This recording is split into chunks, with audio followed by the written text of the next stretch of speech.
Greetings and welcome to episode 162 of the Words About Gamescast, the weekly video game podcast for words about games. I'm your host, Amy Alexander. I'm joined this week by Keith Robinson. Hello. I pointed in the right direction without looking at the screen first. I mean, I looked at the screen to make sure I was pointing in the right direction. Because that would have been awkward. Because I would have been pointing at the chair, which is still here. Yeah. It's been weird not having you sitting next to me for absolutely everything that happens. I mean, it was at first. I'm over it now.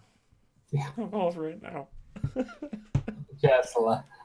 Yeah, it's still here. This is where Keith sat for all of the E3 presentations, direct press conferences, and everything else. In this very chair.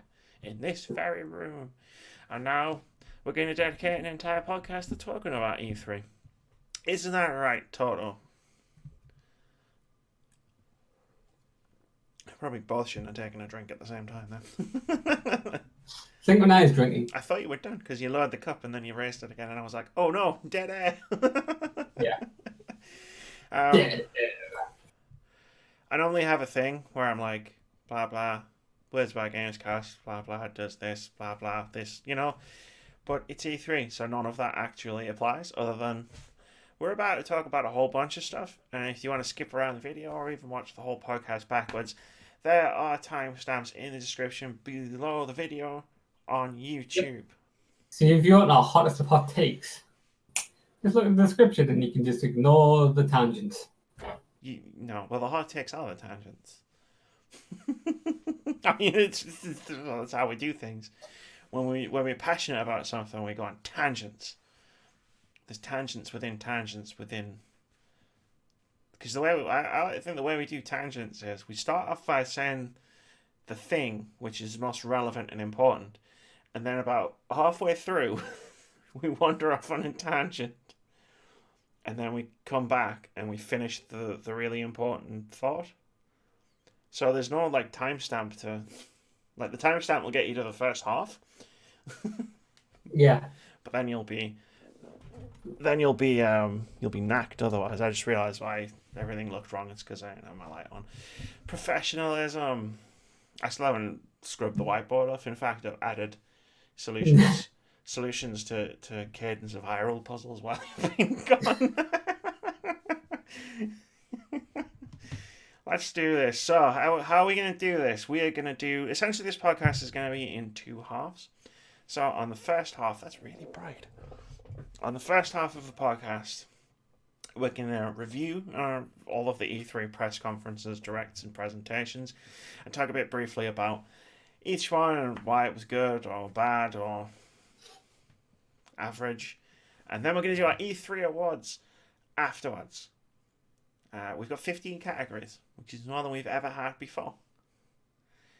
Considering there are less people there than there ever were before, I really managed to pull out all the stops on the different categories. It's a little bit different when we're doing it to the way we've done it in the past. I'll explain it when we get there. Should we jump in? The first one's not going to take very long because, as far as I'm aware, I was the only one that watched Google Stadia's Google Stadia Connect, it was called. It wasn't called a Direct, but it had a rhyme with Direct, so it's called Connect. It's just going to be super confusing going forward, which it was all right. For the first time out, it was fine, I guess. They obviously had to give out all of the, well, not all of, because they didn't give out all the information, but they had to give out a bunch of information. To be like, this is what Google Stadia is. This is how much it's going to cost. These are the pricing plans. Here's a couple of games that are going to be on Google Stadia. Of which the only one I remember was the first one, which was Baldur's Gate 3, which was a nice surprise. The only criticism I had of Google Stadia was when they started talking about prices. And because there's you can use it for free, or you can pay $9.99 a month for Google Stadia Pro, or you can get the Ultimate, which comes with Chromecast, so you can plug that into your TV, and it comes with a controller. But when they were talking about Google Stadia Pro, they were quite confusing with what you actually get with Google Stadia Pro. Which so like I had to like go away from the conference, the direct, the connect, the fucking whatever it is, the not a Nintendo direct, to find out what they were actually offering. Hmm. Which turns out at launch you'll be paying this monthly subscription, and you'll get Destiny 2. That's it. Which won't be crossplay, as we've just discussed. Which will not be crossplay with PC. I mean, as far as the technical specifications and how well it's going to work, look, I don't know, man. Like, people demoed it at E3 and it worked flawlessly, but it would because the servers that they were playing on were probably right next to the fucking mobile phone that they were playing Doom Eternal on, right? Yeah, I mean, it's like when we've had this thing with streaming before. I mean, it's Phil Spencer keeps going on about how he like downloads the latest version of the Microsoft version. Can't remember its name at the moment. xCloud. xCloud, that's it. I thought that was a joke in my head for a second because I had this image of Deadpool doing this. Well, this is catching on. Did you see people doing that at the Microsoft yes, conference? I saw a person do that at E3, but yeah, and he says, "Oh yeah, it works on the plane," and I'm like, "Yeah, but are you talking about a private jet?" He's talking about a private Microsoft jet. I mean, we're not going to talk about xCloud in the Microsoft recap, so it doesn't really matter if we talk about it now. He's talking about a private jet. Yeah. He's talking about he's probably one of what, a dozen people currently connected to the servers, not like thousands or tens of thousands or even hundreds of thousands. Like there can't be that many people using xCloud when Phil Spencer's playing Destiny 2. Now, it's gonna be awesome. It really is. But for an example, they showed the speed chart at the Stadia thing. This is how fast your internet needs to be to do 720. And this it's always 60 frames a second. So this is 720. This is how fast it needs to be 1080. This is how fast it needs to be 4K. So I did a speed test, as you do.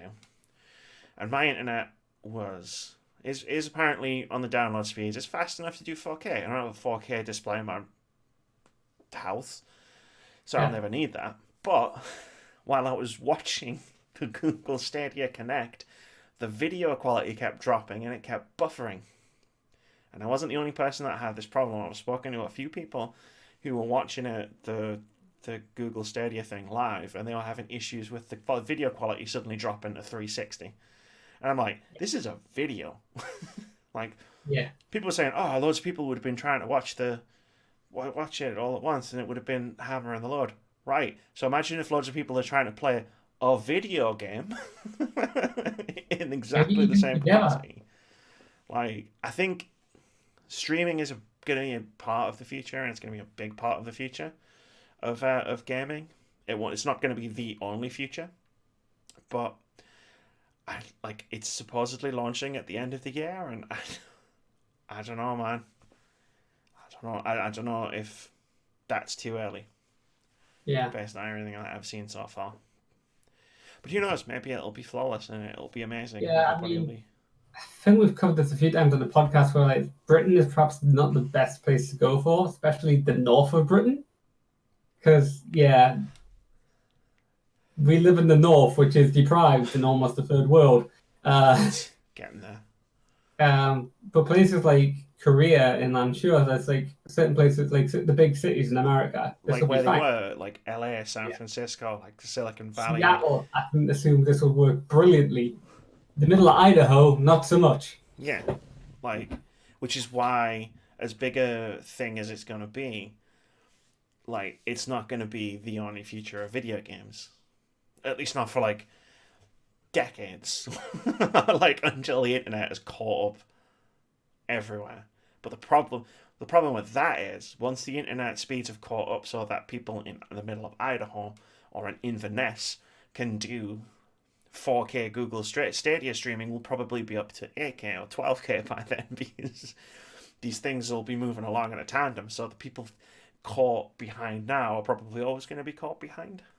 It's a fantastic idea. I love the idea of, if you want to play some games, just get a Chromecast, plug it into the back of your TV. I actually looked at my TV there, I don't know why. Plug it into the back of your TV, get a controller going. Sounds amazing. Not for me. The 3 games consoles that are at head height, that I'm looking at in the PC here is like, yeah, I'm always going to be that kind of gamer. Yeah. Like discs and digital downloads and offline experiences and being able to play with other PC users. Because again, that Destiny news that just saw is fucking mental. Like, people are talking about Steam versus Epic, like, being this whole gulf thing, but, like, Stadia versus everyone else is actually, like, the thing that they talk. Anyway, it's a future podcast topic, I'm sure. Yeah. So, yeah, that was Google Stadia. We'll see. I imagine there'll be more of these direct-style presentations. But let's move on to the first thing. This wasn't even E3 proper either, to be fair. No, we're day -1. And EA Play comes out for 3.5 hours. Keith, you watch this part of this with me. And since I've just done a bunch of talking, I'll let you take the stage and talk to me about EA Play. The Star Wars edition. Respawn Entertainment Direct. Yeah. We had queries, qualms, reservations about this going in, because it's like, has EA just decided nope, or they're going to turn up to other computer stages for loads of stuff to show? By computer stages, we meant Microsoft, right? Microsoft. That was the only one, right? Yeah, because it's like, oh, we'll show you some stuff, from the stuff which is already coming out, or the games which we are going to come out because they come out yearly, like FIFA and Madden. So it's like, I was really glad to tune in for Jedi: The Fallen Order. Star Wars Jedi Fallen Order, sorry. Because that game looks amazing. When I saw the initial trailer, it was like, oh yeah, that might be cool. And then I saw it, and I was like, this game does actually look really cool. And I want to play it. Is it November yet? Is it November? Well, I mean, we said when we were actually doing our live reactions on Twitch, like, was that half an hour already? Like, yeah. Contrasted to the only other thing we watched, where it was like, fuck me, that felt like a lot longer than half an hour. Yeah, it's like, now we're going to show you like 50 minutes of gameplay. Wait, what? Yeah, here it is. Zoom, stab, roll running. Because, of course, it's a Respawn Entertainment game. Yeah. Some lightsabers. It did look great. Like, the format, there's things that I liked about the format that they decided to choose. One, I didn't have to sit through a FIFA and Madden and whatever. Which I always have had to do in the years past, because their press conference always had all that shit in the middle. And it doesn't impress me personally. So the idea of having this sort of modular format, like we do the podcast, right? And like there's timestamps in the description. So if you want to skip over something, you just click that timestamp. If there's something that you don't want to watch at EA Play, you just don't watch it. Go away, have a sandwich, come back, and maybe watch something else. The format's really good. The games that they decided to show, apart from Jedi, I mean, everything else was either already out or it was a new yearly entry in a franchise, like you say. And then I was like, okay, maybe they just don't have anything to show at E3, so they're just showing this and this and this. It's a bit weird that they didn't have Anthem. These 30 minutes, like they couldn't allocate a 30-minute slot to Anthem, but they could allocate a 30-minute slot to The Sims 4. That's telling. So then I'm like, okay, whatever. Like, most of the stuff that was there just wasn't for me. Fine, cool. So I watched Jedi, we watched Apex, and then we just bounced out and played some Overwatch for a bit. And then I got an email later that night from EA, and I was like, here it comes. All the information about FIFA and Madden and Sims and whatever. No. This email was a press release with a video, and the video was about EA Originals. So, like A Way Out, Unravel, Fee, the one that's coming out in a few weeks, I wrote it down, Sea of Solitude, and it's like, there's a video, and they're talking to like Joseph Fares and Cornelia Gephardt, and they're like, oh, it's clear that they're all working on games, and they've all got stuff to announce, but they're going to announce them at a later date. And it was at that point where I was like, why was there not a block for EA Originals? You Yeah. clearly had something. Well, you say they had something, but they have been slated before. Funny enough about Star Wars, about having talking heads. There's a difference between some dudes sitting in front of a monitor with a wireframe sketch of R2-D2 and 10 seconds Yeah. of Star Wars gameplay Yeah. versus watching independent developers talk about games. Like, think back to every EA press conference of the last 3-4 years, right? What have always been the highlights? Joseph Fares, Martin Salin with his little Yanni telling the story about how Unravel came to be. Cornelia Gephardt last year, like their best moments have always been EA Originals. So like I wasn't too bothered about what they showed until that moment when I was like, they could have gotten each one of these people up on a stage, had Greg Miller interview them or whoever else was there. There was obviously other people there doing the shows afterwards, but like, and just done that and maybe like been like, remember Sea of Solitude's coming out, that awesome looking game that we saw last year. That was one of our democratically elected indie games of the show last year. Like, that's coming out in a few weeks. Like, there's no democracy this year. There's no democracy this year. They got shafted worse than Anthem, which got about 2 minutes and 30 seconds of airtime. And that's where I was really annoyed with what they showed me. It wasn't during. I remember you kicking off on stream. Yeah, it wasn't during EA Play. It was afterwards where it was like. Yeah, I think I was playing like Overwatch, and you like looked. You said, "I'll just have a look at some new messages." It's like. So yeah, I think the format could be cool going forward. Like when they've got more new stuff to show, because that Jedi segment was great. Yeah. In every way, like the way it was presented, the deep dive into the gameplay. They talked to Sting and Vince, about the game. But yeah, the content wasn't quite there this year. Yeah. Let's move on to Microsoft, which was the next one. That was the next day. This is where E3 Day Zero starts. E3 Day Zero is always a weird concept to me because it's like literally 2 days long. Yeah. It's Day Zero, but it goes from Sunday to Tuesday afternoon. Yeah. Day Zero. I think for me, Microsoft, it was fine. It was okay. It was pretty good. Yeah. You can definitely see on the internet people's biases depending on how they report on it. Because when I was looking back to see stuff that I'd missed and like get ready for this, there were ones that's like, oh, they totally lost out. They've totally lost out to Sony because they had like where were the exclusives or something, like lost out to Sony. Sony didn't even turn up. Sony literally showed no new exclusives, no new games, no content. All they did was, as I predicted, buy ad space on YouTube and stuff. And they didn't even buy that much, because I've seen some PlayStation ads on YouTube, but I haven't seen that any with like PlayStation branding. But when I was about to do a joke where, your biases, people showing their biases, I don't know what you're talking about. No, there's no biases on this podcast. I mean, do you have to support that rag? It's obviously hate preaching. I mean, just look at the front page. This is my favorite. This is E3 swag, and I wasn't even at E3. I can't tell you how I got it.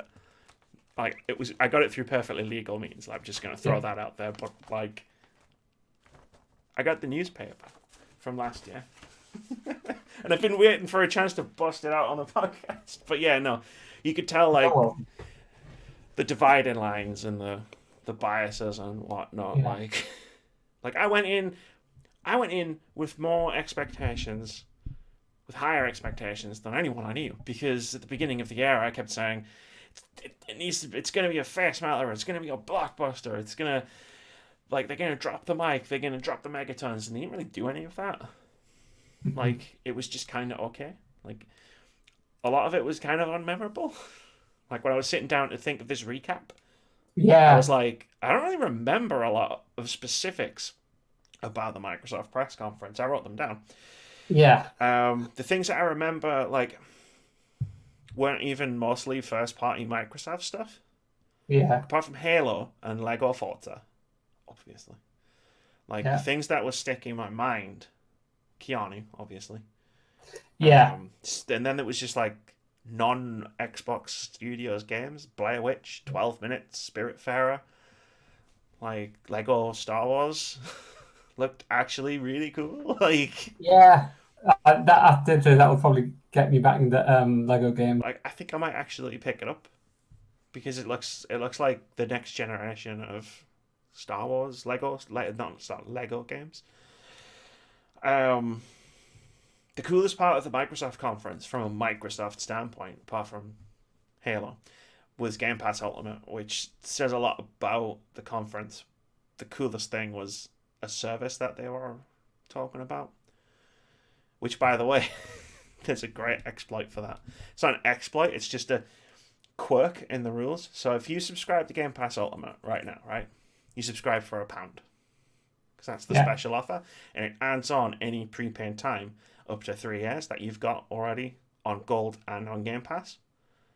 So if you go out, so if you think it's £11 a month, Yeah. and if you go out and spend £150 on 3 years of Gold, and then spend £1, you get 3 years of Game Pass Ultimate. Now, the maths works out, you would get 3 years of Game Pass Ultimate for about a year, just over a year's worth of actual cost, which I didn't know about until after I'd already upgraded. So I got a grand total of about 25 days extra. Thanks, Microsoft. This is why you shouldn't rush to do these things. But yeah, what are your more in-depth thoughts of Microsoft? I mean, are you asking me about the conference or like what I thought the best games at that conference were? I'm gonna ask you about the best games later. Cool. I mean, yeah, it was great. It's everyone's going like, oh, first party, like we need to see exclusives, and yeah, that really helps like you win the console wars and stuff. But I do love to see when Microsoft like pulls up indies onto the stage or just shows them like in their sizzle reel, like gives some love to the indies. I'm trying to remember if that's the one where we saw that bird game, you know, the one We that didn't. I'm going to talk about that in a bit. yeah. Sizzle reels as well. That's why I haven't interjected. Yeah. So yeah, I mean, obviously I remember stuff like the Halo Infinite trailer. Um which got you just with the beeps. It was the strangest thing. Yeah. And then playing Halo after that, didn't we? Yeah, we did quite a bit. Yeah. I don't But yeah, I know. mean I remember like some like stuff like that bizarre Microsoft Flight Sim game where we're like, what on earth It's is not this? bizarre. And It's then just a flight sim. it was like we didn't know what it was to begin with. It was like this looks really beautiful. So it was like, wait, this is a flight sim, isn't it? And it's like, yeah, it's a I know people who are well into Flight Simulator. yeah. They have like the I mean, stick Farming and the Simulator thing. is And ridiculously popular, but not my jam. no, I would never play it. But it's cool for people who would. Like, I don't know, when your most memorable thing that happens at your press conference is Keanu Reeves, maybe the games weren't that strong. But Yeah, then I was talking to you about this the other night, and I was thinking, like, Keanu came out and he was doing the thing, and he was like, "No, you're breathtaking. You're all breathtaking," and everybody melted because Keanu's yeah, amazing. But then when I actually thought back to it, I was like, Keanu did a really good job of distracting me from the fact that Cyberpunk trailer was kind of boring. Like you when I did. actually thought back, As we predicted, it didn't show any gameplay or anything. no, there was a behind closed doors thing. Snowbike Mike Again, was at E3. He saw it. He said it looked really fucking amazing. yeah, So I trust Snowbike Mike. But yeah, it's like I thought back on the trailer and then I rewatched it and I was like, that was moving images and flashy colors, I guess. Like, yeah. Which is what Cyberpunk's been. It's a mixture of gritty and bright. well, they did a thing. Like, I don't know about you, but Cyberpunk. I'm just gonna put it out there right now. Cyberpunk does not appear in any of my awards, so I'm gonna spend a couple of minutes just talking about it. Um, like they did a thing on Twitter where, like, they were talking about the character customization specifically, but they put out a poster with 2 characters on it on Twitter, and it said at the top of it, style over substance. Yeah. And when I saw it, I was like, yikes. I've seen a counter-attack one of that today, which is substance versus style. I mean, if that's what they get, like, you know, you make the joke, like, yeah, if the game's style over substance, I mean, it's very pretty, but, you know, I don't know, man. I don't know. The trailer wasn't great, but that fucking trailers can be.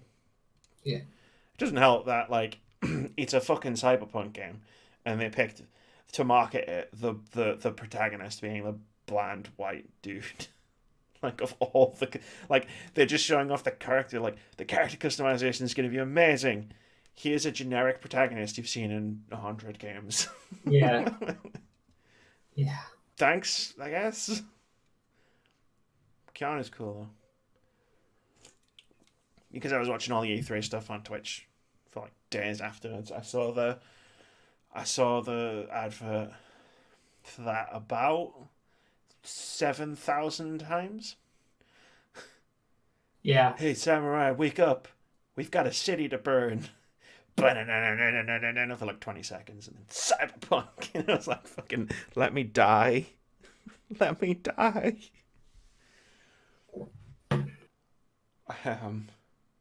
I think a big problem Microsoft had as well is not related to their conference, like, because they were keeping everything in house at the Microsoft Theater. They didn't break anything out after E3. There was no gameplay demos. There were no interviews. So, like, Gears 5 and Bleeding Edge and everything else that they were announcing, that we didn't see any more of it. And when you contrast that to someone like Nintendo, who did a direct and then literally spent days doing massive gameplay demos of everything that they showed.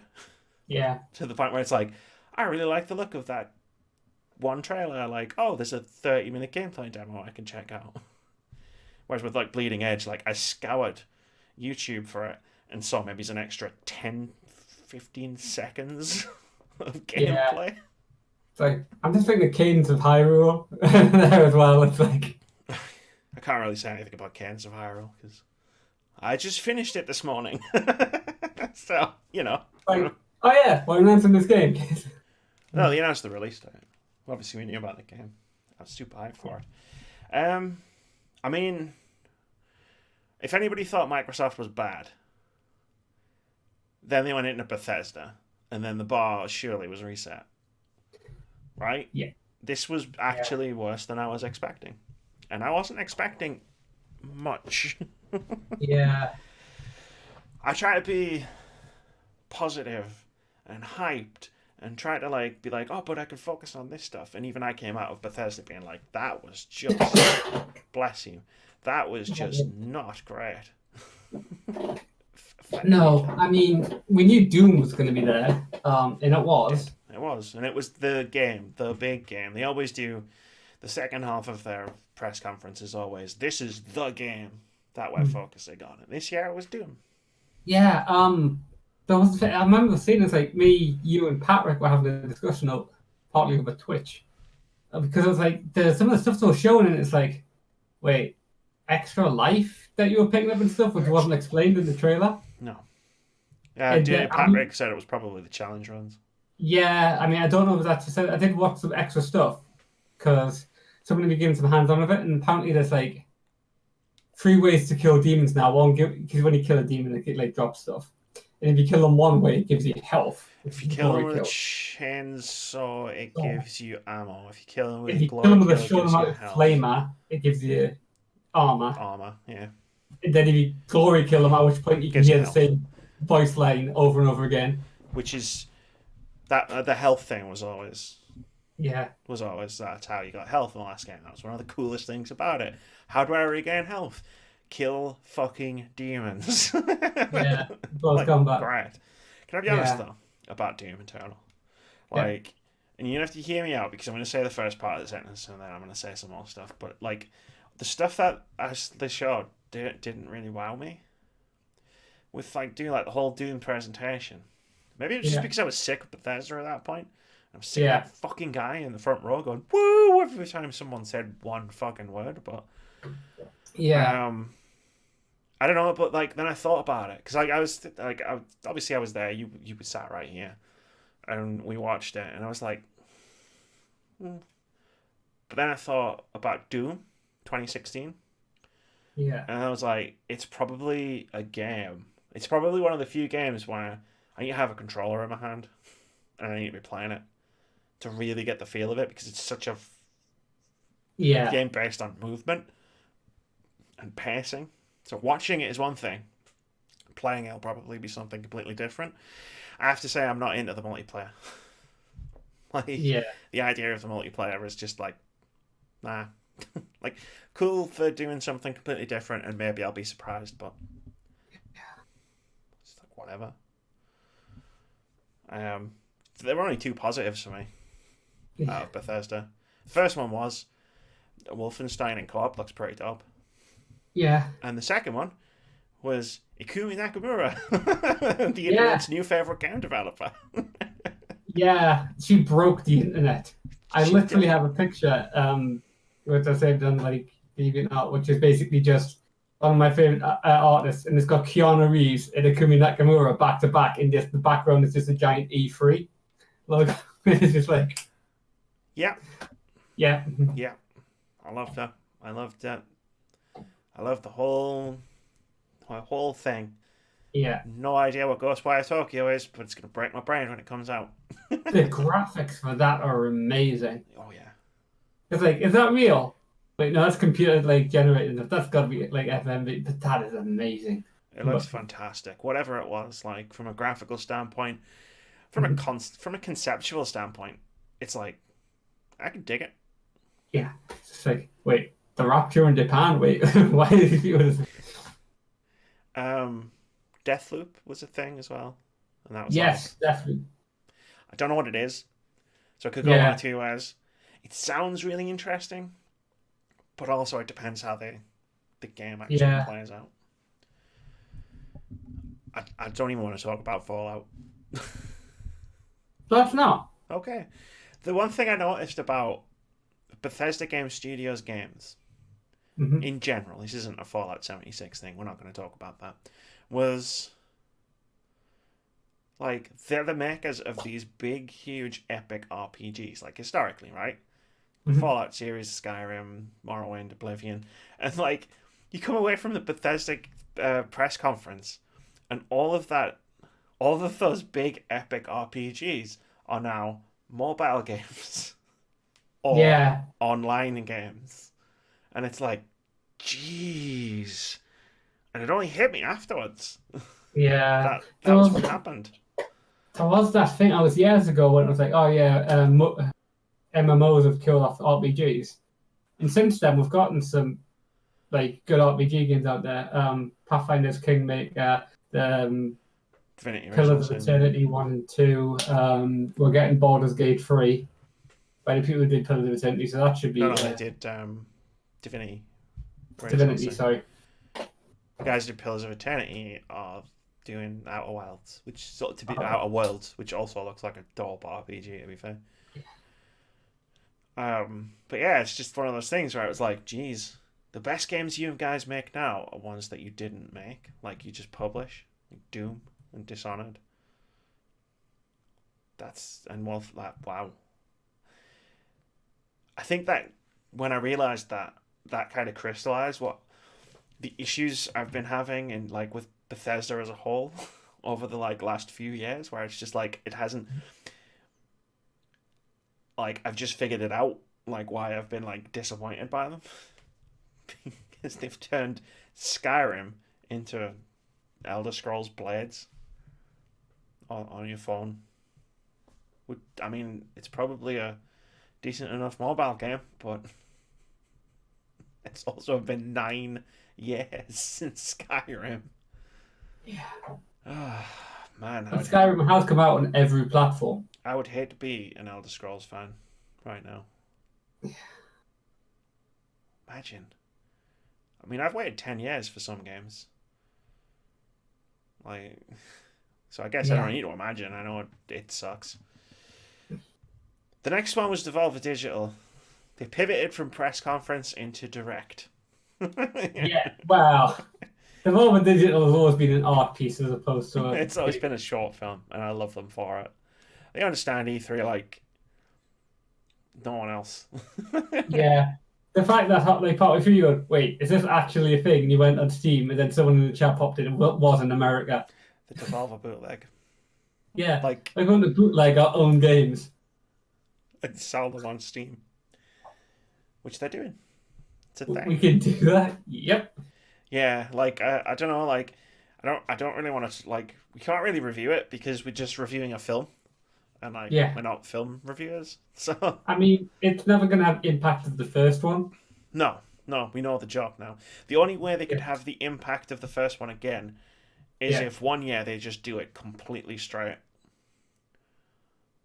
That's the Yeah. only way they could have that kind of impact again if they just did a Devolver Digital Direct, say, next year. And Yeah. it was just like straight as anything. Like there were no Yeah. jokes or anything like that. It was just a Devolver Digital Direct. And I hope to God they never do that. At this point, I am waiting for the Blu-ray set. Well, we need to get the conclusion first, right? Like, it's to Yeah. be continued again. Damn, Terminator turned up everywhere. The best use of Terminator in E3. It's not an Yeah. award, it should have been. But it goes to Devolver Digital. There were games there. Might talk about some of them later. That was the end of Day Zero Part 1. And then Day Zero Part 2, we had the PC gaming show to kick us off. And I'm going to be honest, I genuinely don't remember most of it. It wasn't bad. I remember thinking it was solid. It was solid. And Yeah. like it showed some really cool stuff. But Vampire the Masquerade was at the start. Yeah, that was like the first thing. Man-Eater was there because Frankie was wearing the shark costume. Yeah. That's all I can actually remember off the top of my head. There was like a few different like trailers for games and stuff, which looked interesting, but we still got no idea what they are. Yeah. Because the stuff, I'm sure when we get to the awards, there's going to be games that I'm going to talk about that were at the PC Gaming Show. Yeah. But I don't remember them from the PC Gaming Show. I remember them from like the afterwards, the actual E3 stuff.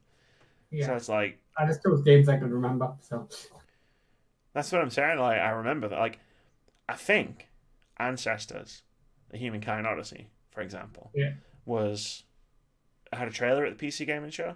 it had more than the trailer because it had the director come out and we were talking to them for a few minutes. There you go.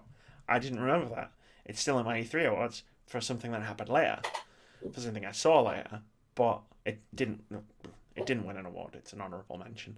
But it's one of those things where it's like, it was at the show and I don't remember it. And I'm looking across at the board, which I haven't rubbed down, and I gave it a 7. Yeah. So it must have been good. Yeah.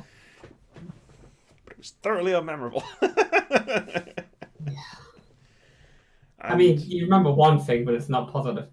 I remember the Vampire the Masquerade Bloodlines thing. Yeah. Holy shit. So I had an odyssey with that fucking game. So after they didn't show the gameplay at the PC Gaming Show, but like it was on the screen, but you couldn't see it, I went to IGN like 2 days later, I think, and they had, shit you not, 18 minutes of gameplay. So they'd gone to the gameplay demo at E3 and recorded 18 minutes of gameplay.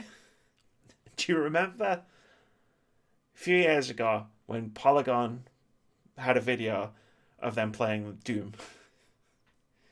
And it was literally like someone was holding a controller upside down. Like, right. I don't like to shame people for not being able to play games, but like, yeah, it with the and it was the same thing here at IGN. It was like the game looked terrible because the person, whoever they had gotten to capture the footage of the game, was playing really badly.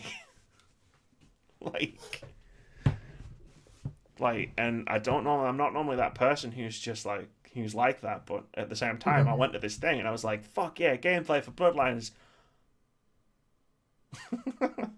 And at a certain point it clicked. It was like, you remember my ex who wasn't really into gaming but tried to play, and when she first started she couldn't do both analog sticks at once in a first person shooter? so she couldn't move and look at the same time. That was the same kind of thing with this Bloodlines demo. So I was like, after all that with the PC Gaming Show, and then I saw this and I was like, I'm never going to get to see this game. I'm never going to get to see this game. I was wondering if the person was capturing it with like a phone here and one hand on the control. And it was a capture card, so I don't know. Like, I don't mean to be a bitch, but yeah. And that's my overriding memory of the PC Gaming Show. Vampire. And my never-ending quest to see some gameplay footage of it. Should we just move on to Tom Clancy's E3 Ubisoft's press conference? Ubisoft. Half that show was Tom Clancy games. Yeah, they certainly started smacking the games out with his name on it. I don't know. Because Tom Clancy did a lot of books. And these games don't really seem to be... These games, apart from Rainbow Six, aren't based on any of his books. Yeah. Yeah, they've just got the Tom Clancy, world name on it. It's like... Tom Clancy I've never actually, hand on heart, I've never read one of the books, but I have seen several of the films based off said books, like Red October, Patriot Games, Ghost Recon Wildlands. Yeah, doesn't seem to fit in with that. No, well, it doesn't. It doesn't. Like, you're talking about one series. Because all those games were just the same Jack Ryan series. Yeah. He did other stuff. He did Net Force, which, thank fucking Christ, no one's adapted that. And hopefully no one ever will. Rainbow Six, I read that. It was alright. Ghost Recon Breakpoint was okay. That Rainbow Six thing looked pretty good. The PvE, alien, parasite, space station, whatever. But it was like, it's a teaser. Great. This is the one Tom Clancy thing I want to see more of. Damn you. But it opened strong. With a non-Tom Clancy game. Which we'll talk about later, more than likely. Why did John Bernthal have a dog? I have other questions and more important stuff to talk about, but one burning question I have is, why did John Bernthal come out with a dog? The dog wasn't a part of anything. I'm maybe he had a dog sitter. He did cancel on him. Maybe just kind of, okay, I'll do this, but only if you let me bring my dog along. It's like, okay, yeah, sure. Well, yeah, why not, right? Right. I was hoping that they would say no. He didn't really want to turn up. So he said, only if I can bring my dog on stage. And I'm like, sure. Okay. Yeah. Oh, shit. I feel like it was a good press conference. I feel like nothing overstayed its welcome. Everything was perfectly sort of timed. We got to see a lot of the stuff. Whenever they did something long, like Watch Dogs Legion, for example. Wow. Okay. So they're trying to do that, basically. Yeah. Watch Dogs Legion had a long demo, but it never outstayed its welcome. The only thing that I wanted to see more of that I didn't was Gods and Monsters. Yeah. That teaser at the end. Because fuck. Yes. Yes. That looked amazing. Sounds amazing too. Saw an interview with the guy who came out on stage to present it. Anyway. The Kind of Funny Games Showcase. 60 plus indie games. I want to talk about the presentation itself, if that's cool, for a minute. Because Kind of Funny does a lot that I think other companies could learn from. In terms of how they present certain sections of their press conferences. And that is, it was snappy. The pace was really, really snappy. But they had voiceovers for all of the games. So even when they were doing really fast paced, this is a game, this game, this game, this game, one of Tim and Greg were telling you what the game was, very, very briefly. So when you talk about because I said I was going to mention sizzle reels later on. You talk about sizzle reel.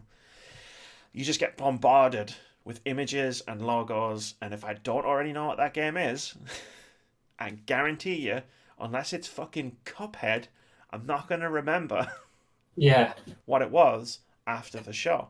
Whereas there's tons of games out from the Kind of Funny Game Showcase I remember off the top of my head because they explained it, and I was like, that sounds really neat. Skatebird, what you mentioned before. Yeah.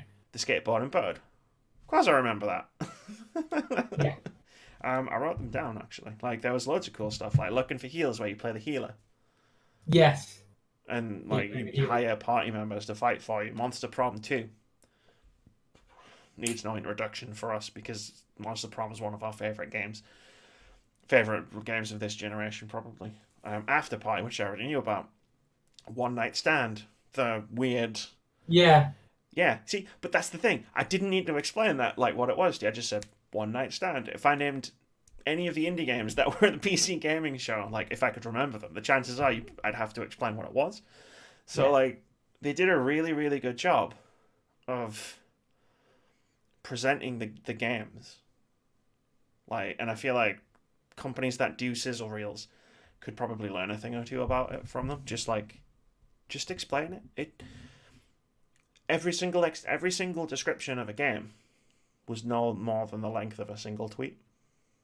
Mm-hmm. So it doesn't take very long. I don't know. That was my hot take on that. And then I'm just really glad that there was a space at E3 for all these tiny little indie games to get shown to a bigger audience. Like Skatebird has had a Kickstarter running for a while.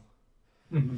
And then as soon as it was on the Kind of Funny Games Showcase, like, it went from, like, being, like, quite low to just funded almost immediately. That's awesome. Indeed. Do you have anything to add?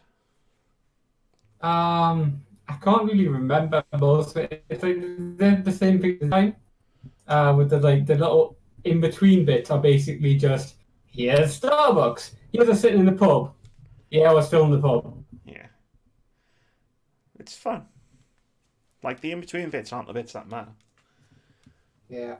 It's like the thing with Cyberpunk. It's like, Keanu was awesome, but no offense to Keanu, but I want to see the game. Like, you know, like, if they could have shown an extra, like, gameplay demo with the time that Keanu was on stage.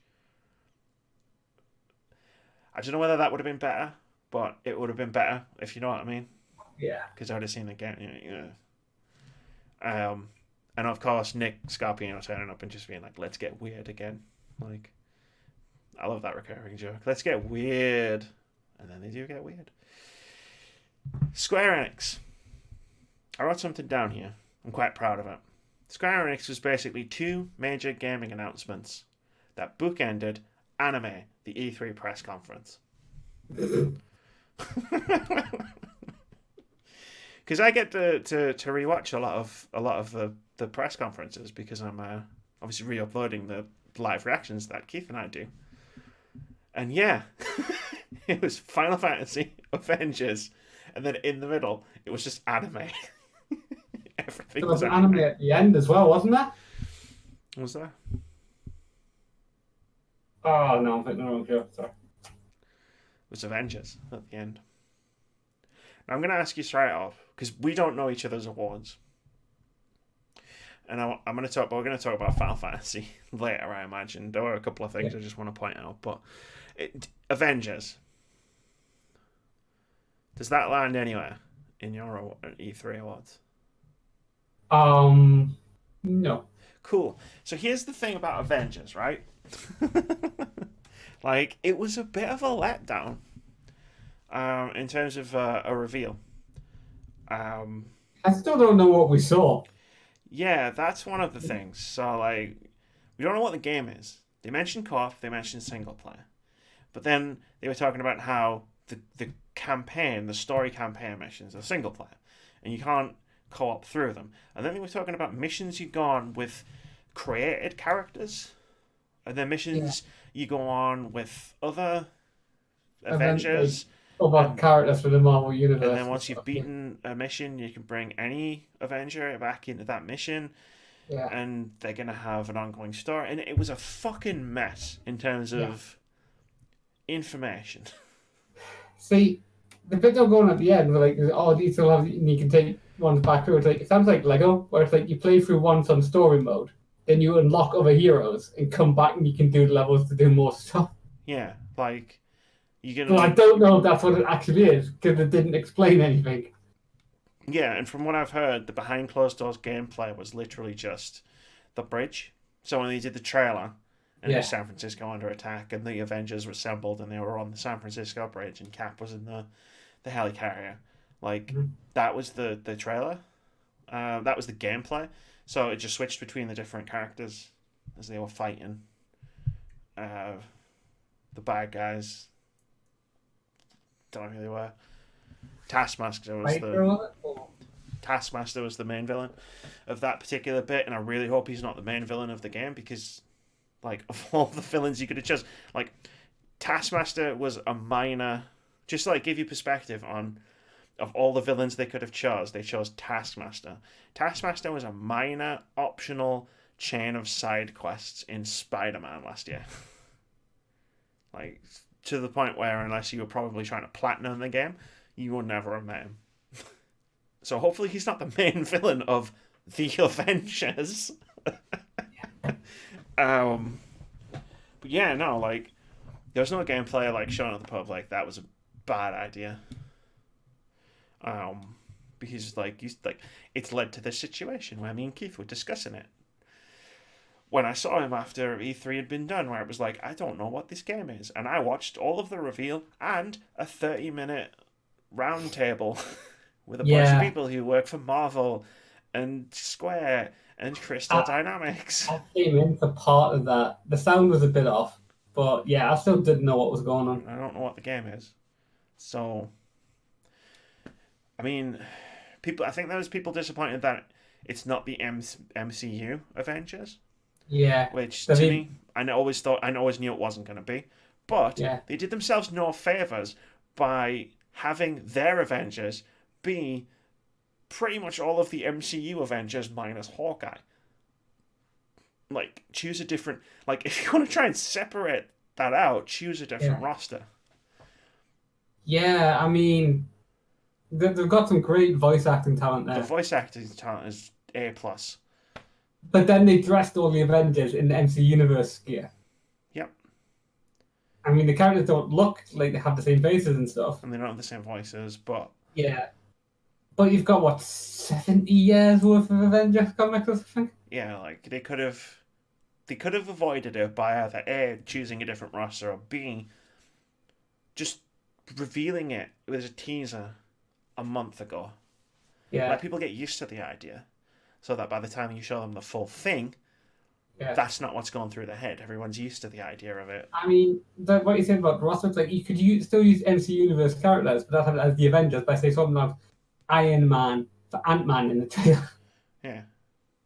Something like that would have been really... Like, if they could have done that whole, because they did the whole thing with Nolan North and Troy Baker and Laura Bailey and the other guys, Travis Willingham and Jeff Shine, the other 5 Avengers. I think that's his name, Jeff Shine. Can't remember. His surname is definitely Shine. But if they put that video out, like, a bit before E3, here's your Avengers. Nolan North's going to be Tony Stark. Laura Bailey's going to be Natasha. People would have gotten used to it, and then it wouldn't have been an issue going in. But the messaging behind it was just really, really confused and really muddled. Contrast that with how they started the press conference with Final Fantasy VII Remake. The messaging behind that was pinpoint accurate. Like, that presentation was near perfect. We got when the game's coming out, what the game is, here's the combat system, here's some gameplay, here's a story trailer. You know how we said that this is going to be an expansion of what happened in the first game? Here's some teasers as to how this is going to actually expand. Oh, and here's the release date. Like, the two contrast each other so weirdly. Where it's like, I know everything I needed to know coming out of E3 about Final Fantasy VII, and I know very little about the Avengers. And I feel like they had equal time. Yeah. In fact, Avengers had more, because I watched the 30-minute Yeah. thing about it afterwards. So yeah, that was super weird. And then obviously, yeah, the rest of the conference was just anime, the E3 press conference. Some cool stuff in there, but it was very much geared towards specific type of audience, which I happen Yeah. to fall in. Lots of JRPGs, lots of Japanese games, some remasters. Final Fantasy VIII's coming back. Yeah. The Lost Final Fantasy. I seriously want to know one day what the hell, why that game took longer. And now maybe they're hoping people like just like, but we might have to explain some of the stuff in this one. Like, is he actually dead at the end? I mean, does he die halfway through and the rest? No, actually, I did. Sorry, I did read something. Actually, it's just popped back into my head. Square Enix were talking about they want to preserve their entire like gaming history, but they've lost some of the code, like for some of the really really old games, like done like 30, 40 years ago. I wonder if that's what happened. They just found it, and that's why it didn't come out. Because we got 7, 9, 10, Yeah. and 10 too, but we didn't get 8, and obviously that was conspicuous, and now we're getting it, so maybe they just found the code. I don't know. The Square Enix press conference was amazing, and it was good, and then it was confusing. Yeah. It looked really pretty with the whole auditorium that they had. But they only did the theatrics with the curtains and the stuff once at the beginning, and they never went back to it. Yeah. Not even for Avengers, which was weird. um, Anything more before I move on? Nah. To the Nintendo Direct, which is 40 minutes of really solid sort of game adverts. Like, oh, we're only going to go in and tell you about stuff that's coming out this year. They didn't, but No. it was still really well paced. It was a lot like what I was talking about with Ubisoft, but I feel like Nintendo nailed it. They knew when to go into a bit more detail, and they knew when to go a bit quicker. So like they would pause on Animal Crossing, for example, and give a bit more context to Animal Crossing. But then you've got like Hollow Knight, where they were just like, "Here's Hollow Knight. You don't need to see much more than this." Here's Contra. Nobody wants to see Contra, so here's a minute. Like, yeah, it was fucking awesome. And then, like I said before about Microsoft, when I was talking about Microsoft, like they expanded on everything afterwards, except Breath of the Wild 2. Yeah. Can't believe they actually did that. Yeah. There's so many like things about that. Like just the sounds that were coming out. It was like, okay, yeah, this is Breath of the Wild Zelda. And it's like, okay, yeah, but it's also like so screaming Majora's Mask. So very different. But Yeah. It was really, really good reveal. It was a really great way to do the reveal. It was one of maybe only 5 times, I think. Because I'm not like neither of us are like the usual Twitch stream reactor where we're constantly like Bethesda guy, like constantly cheering and screaming and getting animated and stuff. But Breath of the Wild 2, the reveal was like I think it was one of maybe 5 times when I got animated, like while we were watching the press conference. Most of those times happened in the last 2 conferences, weirdly enough. One of those things happened. Very animated during the Final Fantasy VII. As soon as the boss fight came up, the boss fight, the music, the people were talking about how that boss fight looked really long, and I was like, but that's good. It's got stages and tactics and strategies. Anyway, this is about Nintendo. I thought the lineup of games was really good, like to the point where there were obviously things missing, like Metroid and Bayonetta were the 2 that immediately come to mind. But I didn't mind because they had a lot of good stuff to show. Like Animal Crossing, Luigi's Mansion, Link's Awakening. We got the Cadence of Hyrule release date, which I beat it this morning. So I'm like, I can't really expound upon what I thought of the trailer because I've played the whole game. It's really, really fucking good. Was there anything you wanted to talk about? I mean, we touched on that awesome reveal at the end. There was two back-to-back awesome reveals because I really liked the way they did banjo as well. The what, sorry? The banjo reveal in Smash was really good as well. Yeah, like the Duck Hunt dog, and it's like... Yeah. That was fucking great. It's banjo. It's not banjo. It is banjo!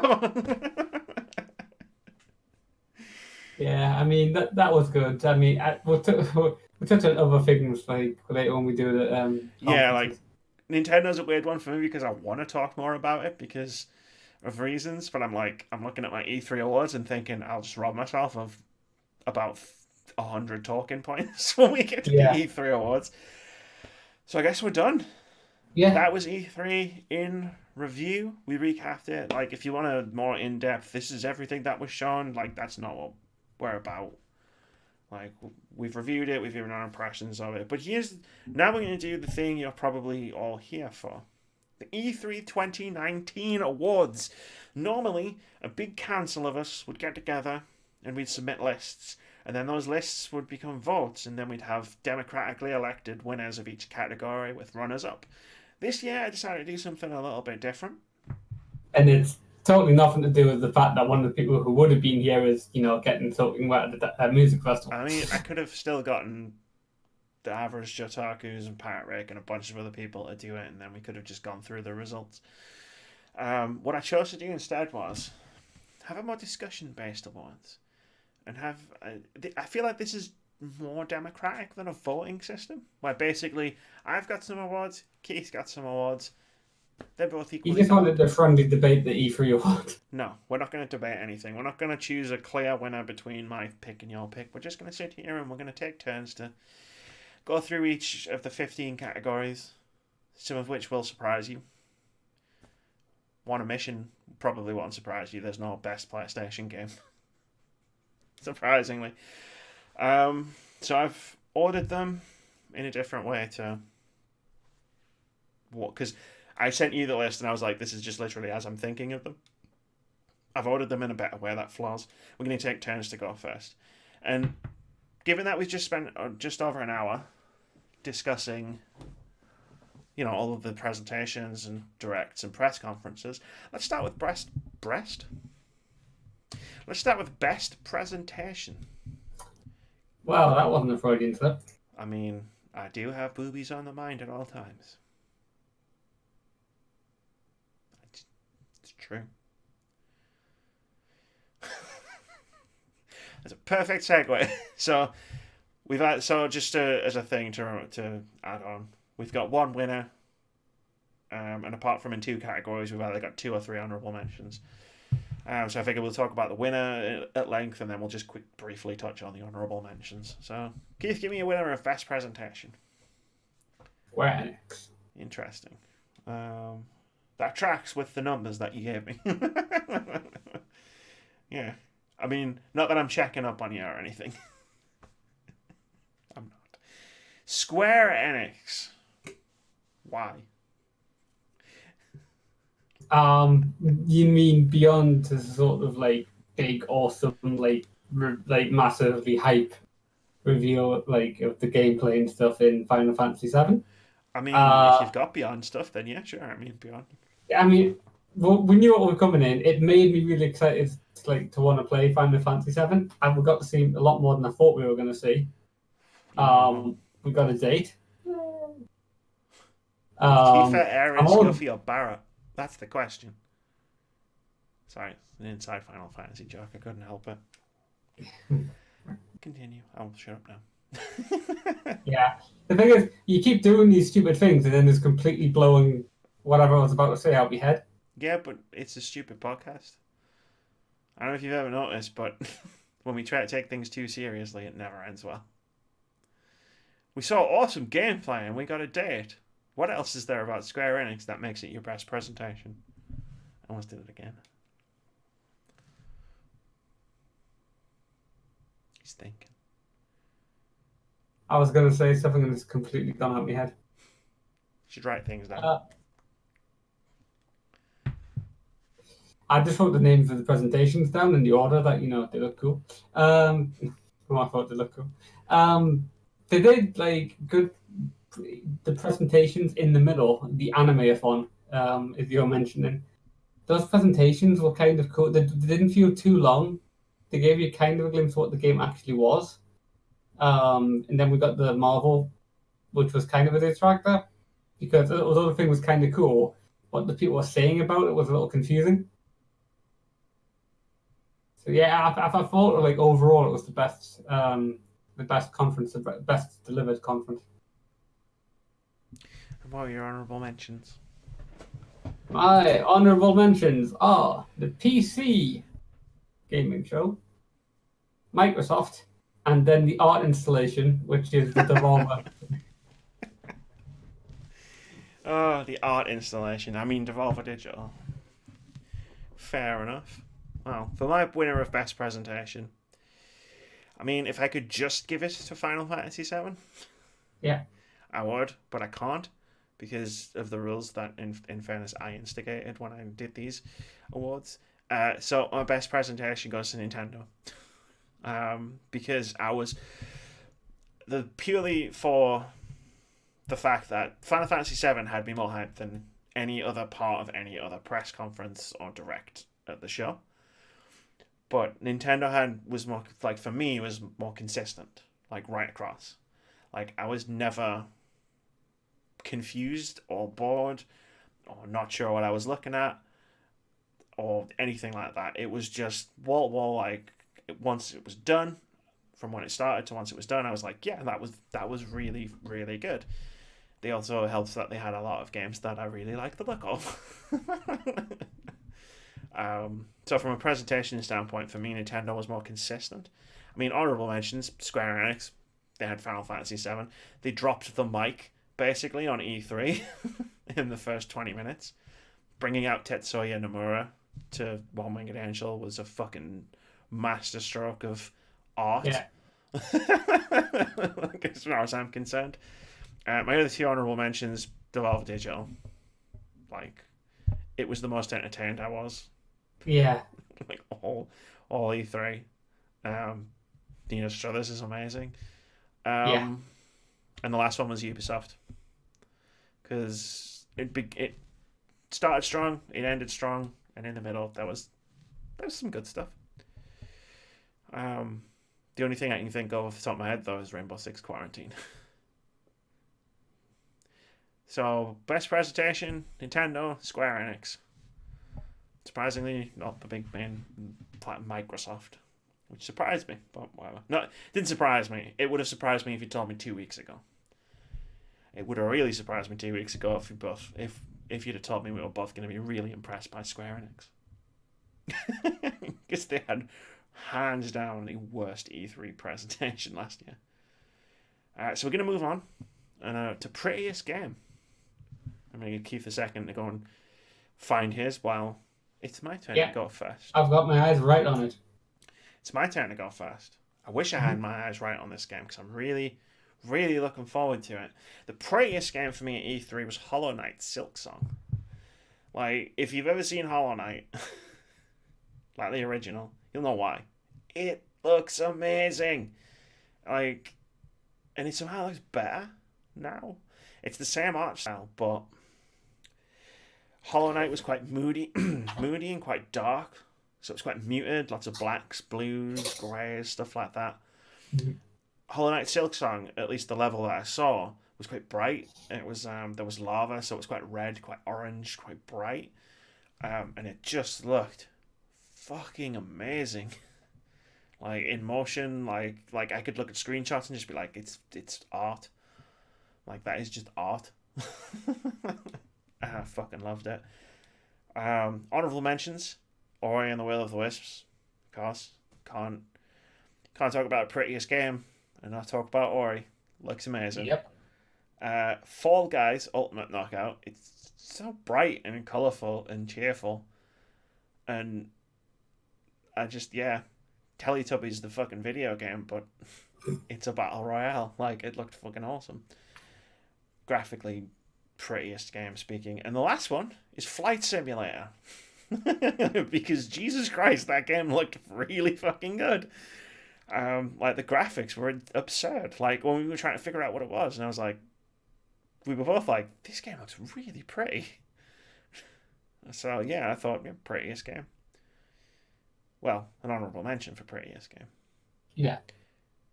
What's your Prettiest Game of E3 2019?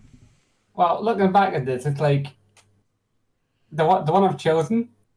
We've seen a few cutscenes in a little bit of gameplay. And I've looked at the honorable mentions. In two of them, we've only ever seen like publicly trailers. But yeah, so I took Prettiest Game to mean look at the most visually impressive games. Yeah, So the that's right. first one, the prettiest game of E3 is Final Fantasy VII. Kind of flopped that, but yeah, I mean, I probably did proclaim it's so beautiful. yeah, At least once. yeah. You just like look at it. It's like you look at the characters and stuff, and you've got the bit like it's like Cloud looks amazing, Barrett looks amazing, Tifa when the shit when she showed up like towards the end, it's like amazing. Don't want to even think about the hair physics and stuff as she's doing the meteor kicks and stuff. And then the bad guys and stuff, and then you saw the boss fight. It's like, okay, the world around them isn't like super high definition and stuff, but it still looks really cool. And this is just Midgar. I mean, I don't know what's going to Yeah. happen when it get out the other locations. Like, it's gonna get crazy. Yeah. I mean, can you even begin to imagine the Golden Saucer? Fucking, can you even begin to imagine the City of the Ancients? Yeah, I mean, I wonder if they do Advent Children version of that, but yeah, um, yeah, that looks really pretty. Yeah, it did. I don't disagree. Yeah. My honorable mentions: Ori, Will of the Wisps. Like I said, you can't not. Yeah, you can't not mention Ori. GhostLine Tokyo, a game where it looked. I mean, it's a trailer, but it looked so real. We were wondering for a few seconds if it was actually a video. I knew there was one game we were doing that to, and I could not remember for the life of me which one it was. It's like you see people walking around in Japan, and then it's like it's a rapture because there's like clothes lying on the floor. And then it goes into the more like there's a guy in a motorbike helmet, and then there's like Shinigami like with the like straw hats and stuff. That looked really impressive, but we haven't seen gameplay of that yet. Also, Cyberpunk is in a similar vein. It looked really impressive, like visually. Even though they did choose, as you say, the blandest white guy you could possibly have. They did. It's true. Yeah, Keanu looks really good. Keanu looks like Keanu. Yeah, Can't fault him. Can't fault that. indeed. Cool, man. That's cool. We'll recap all of these at the end as a list. Like we'll each do one, just so we can keep moving. So next up, we're gonna do an award for the game you're most surprised you like the look of. I've got some interesting ones on this list. They're interesting because none of them turned up at press conferences. But Keith, you can go first. Game I'm most surprised I like the look of. This one hadn't been really on my radar, which is why I said like Evil Genius 2. Cool. That was at the PC Gaming Show. It was. You just reminded me. Why? I was watching it like, I obviously wasn't trained. Then you saw like the bit of gameplay. It's like this kind of reminds me of Fume Hospital, but instead of, 2 Point Hospital, which I had been playing quite a bit of until like the few days before E3. So I was like, okay, yeah, this looks like something I can come around and like get into. I remember the first Even though one. I don't like playing the bad guy, but yeah. It's just fun, right? Yeah. Take over the world, man. You just want to take over the world. What are your honorable mentions? My honorable mentions were Greedfall and Remnant from the Ashes. Remind me? These are both games where, like, basically it's sort of like, oh yeah, like angry plants / druid seem to be the bad guy. I mean, there's one of them's got a giant like dragon made of wood with a glowy like chest section, which you said that's obviously the bit where you shoot to kill it. Yeah, of course, right? Like that's how video games work. Yeah, that's how video games. One of them is sort of like set as on an island. If you're sailing out to an island, sort of on like pirate era ship, pirate era. You know what I mean? I know. To try and find a cure for some sort of plague. And it looks like there's a lot of slaughtering the indigenous people, and it looks like there may be some sort of moral quandary about it. Well, I'm I'd hoping. hope so. Yeah, Fair enough. yeah, So I got three weird choices for game I'm most surprised I like the look of. But winner, the game I was most surprised I like the look of, with Yooka-Laylee in the Impossible Lair.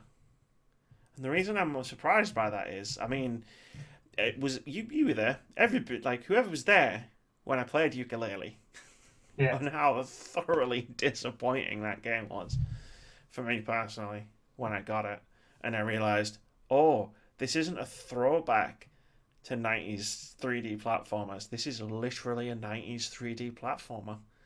Oh Yeah. no. So I only found out this game existed just before E3 and saw a big gameplay demo of it. It's a 2D platformer now with a 3D overworld like Zelda Link's Awakening style. And it actually looks pretty good. And the developers have talked about the lessons that they've learned from Yooka-Laylee, mostly that the characters aren't going to screech in your fucking ear every syllable of dialogue going meh, meh, meh, meh, meh, meh, meh, meh, meh, meh, in your headphone. Like, Jesus, who thought that was? How did that get past? No, this isn't about Yooka-Laylee. That is the game I was most surprised I liked the look of, because I came away from it being like, hell yeah, I can't wait and play that. No, my honorable mentions. Yeah. Russ is either going to love this or he's going to punch me the next time he sees me. But my first one is Contra, Rogue Call. I'm very surprised that I like the look of that game because it looked like fucking garbage. I can't remember where we saw it. We saw a trailer for it. And then there was a gameplay demo of it. And it's not... Like, they're doing the Contra collection, which is like all the 2D Contras. Ow. But they're doing Contra Rogue Corps, which is like an isometric view, third-person twin-stick shooter. And it did look like kind of fun to play. It was the one with the panda, with the machine gun, if that helps jog your memory at all. They look kind of fun. And the last one's an MMO. It's called Bless Unleashed, which I saw at IGN on the last day. And it's an MMO from Bandai Namco. It's proper fantasy MMO, but it's built from the ground up for consoles. So it's coming out on Xbox and PlayStation, and instead of having like 25 buttons at the bottom of the screen like MMOs, with like all your different abilities and cooldowns and stuff, you've still got some abilities mapped to the face buttons. If you hold the trigger and push a button, it'll do any of your abilities. But it's based around combos. Like, so all the different classes have combos as standard attacks, and the combos are mapped out in the top corner of the screen. And it sounds really cumbersome, but it actually looks really cool. So if you push X on the controller, and then like if you can do any of but it like has an arrow going to like these are the combos that you can do. So if you push X, X, Y, or X, Y, you know what I mean? Like all sorts of. Yeah. It just looked really, really interesting.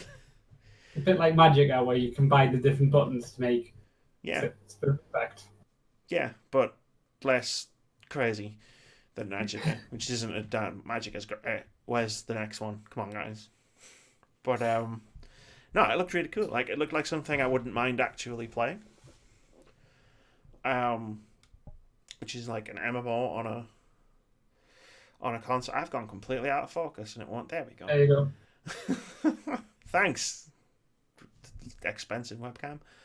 And it was just, Bless Unleashed. It looked really cool. Check it out. If you like MMOs, maybe it'll be good. It's not out yet, but it's going to be free to play when it comes out. So it won't have the problem that Final Fantasy 14 has every single year when I go to download it and find out it's got a subscription. Next up, best Xbox/PC exclusive.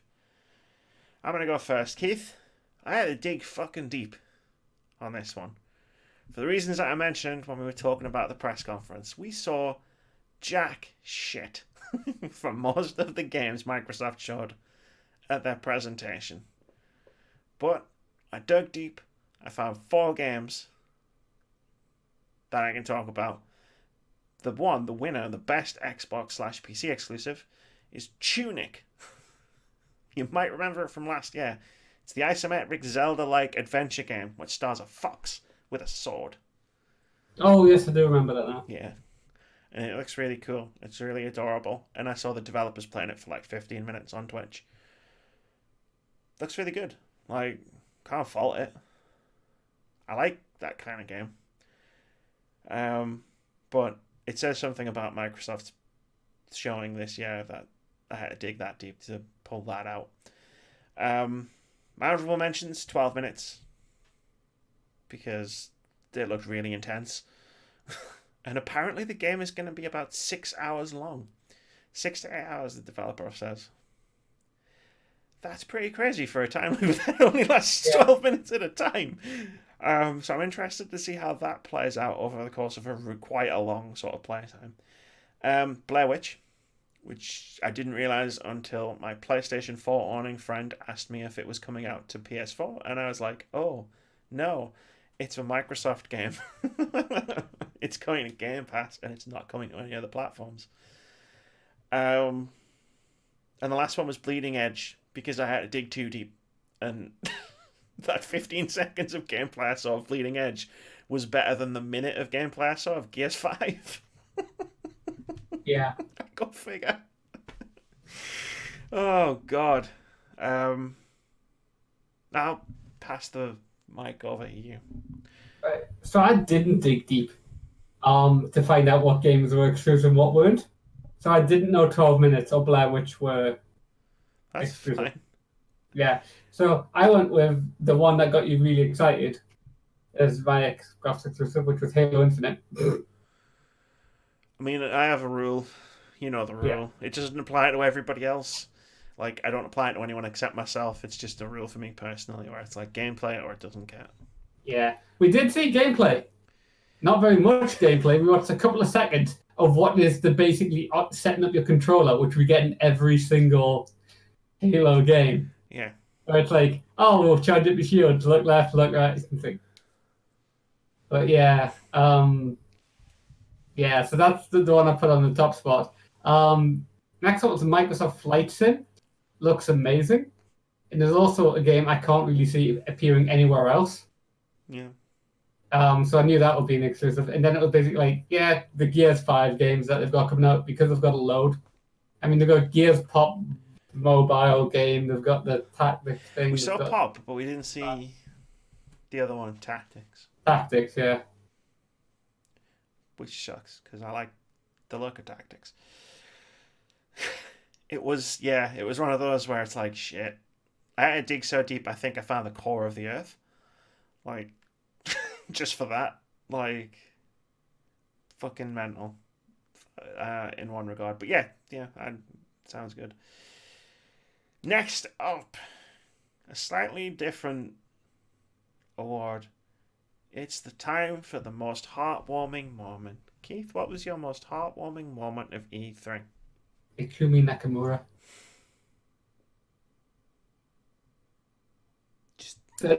There's nothing else you really need to say about that.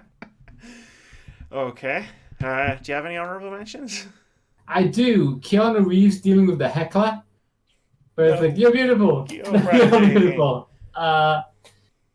Because there's so much action around him just stepping out on stage. It's like, yeah, I need to get you to calm down so I can tell you stuff. It was literally what he was saying. I was like, I need to tell you stuff. Like, come on, I need to talk about the game. That was a good moment. Also, the Nintendo Direct bows over tie. Oh, I actually forgot about the entire Joe Bowser I think he tweet of You Monster. He wore a tie and everything when they sent him away. Shit. I completely forgot about it. I didn't add it. I should have. Yeah. Those are good, heartwarming moments. Mine are weird. So I've got the one. And then my honourable mentions, well, you'll see. But the only thing I can preface my most heartwarming moment of E3 2019 with is it's spooky. We agreed on something. Yukumi Nakamura. It was so fucking good. Like, she came out, and I even said on the stream, live on the stream, it's like she's just stepped out of an anime to present a game. She cosplaying a character from her own game, which was weird. Her jokes were genuinely funny. Yeah. Like when she was saying, like, in the game, you're gonna have to like determine whether something is normal or paranormal. Incidentally, I do this every time I go to the office. Like, that was actually funny. Yeah. Oh, she was fantastic. And then I read about like her sort of story, like not in depth, but it's like she is Shinji Mikami's protege. Essentially, what just happened was like Shinji Mikami's had passing the torch over to her, like, and now she's stepping up, and she did the art on Akami, and she did some other stuff with him, like she was doing the art for The Evil Within, and now she's leading a game for one of the biggest publishers in the world. And fuck yeah. I hope we see her again next year. And then my honorable mentions. I couldn't not. So during the Nintendo Direct, there were 2 game announcements that didn't really impact me in the slightest, but they did impact the people around me. And I thought it was quite cool to sort of see the reactions happen in real time. So, for example, when the Mana Collection was announced, which includes Seiken Densetsu 3, which was never released in the West. Bit of backstory on that. I've known Patrick for years, and one of the first things I knew about him is, like, when we started talking about games, is he wanted this game to come out in the West. I'm pretty sure he put it down as a prediction for E3-1, yeah. Like, so when that happened, and then getting to see, like, he just freaked out. The chat just went, as he was freaking out because this was happening. And, like, that was really heartwarming. And the second one was exactly the same situation, except the reaction was happening on this side of me, about here-ish, when Panzer Dragoon came out. Like, that's Panzer Dragoon. And I got to see Keith not have a freak out, but like it was the nostalgia, because that was the first game I ever played on my Sega Saturn, which was my first console. And like I say, it was really cool. I felt quite privileged to be able to sort of sit here, to be like sitting here and see those reactions unfolding live, like right next to me, because they didn't mean much to me. I'm not a Panzer fan, I'm not a Seiken Densetsu fan, but it meant stuff to people next to me, and it was quite heartwarming. And that's what I meant by my picks for honorable mentions were a bit weird. And kind of selfish. But they totally count. Let's move on. Best use of music and or sound. I'm going to go first, and I'm going to get it right out of the way. As much as I wanted to pick a different game, like I was this close, I had to give it Final Fantasy VII. It would have been disingenuous if I'd given it to anything else. Because once the music kicked in, it's perfectly visible on that VOD of us watching and reacting to the Square Enix that I was just in a different place. Once that music started, I put both the headphones on. I wasn't listening to Keith anymore. I was just listening to the music. I was getting emotional, man. I was getting emotional. Shout out, honorable mentions, Halo Infinite. The music was awesome.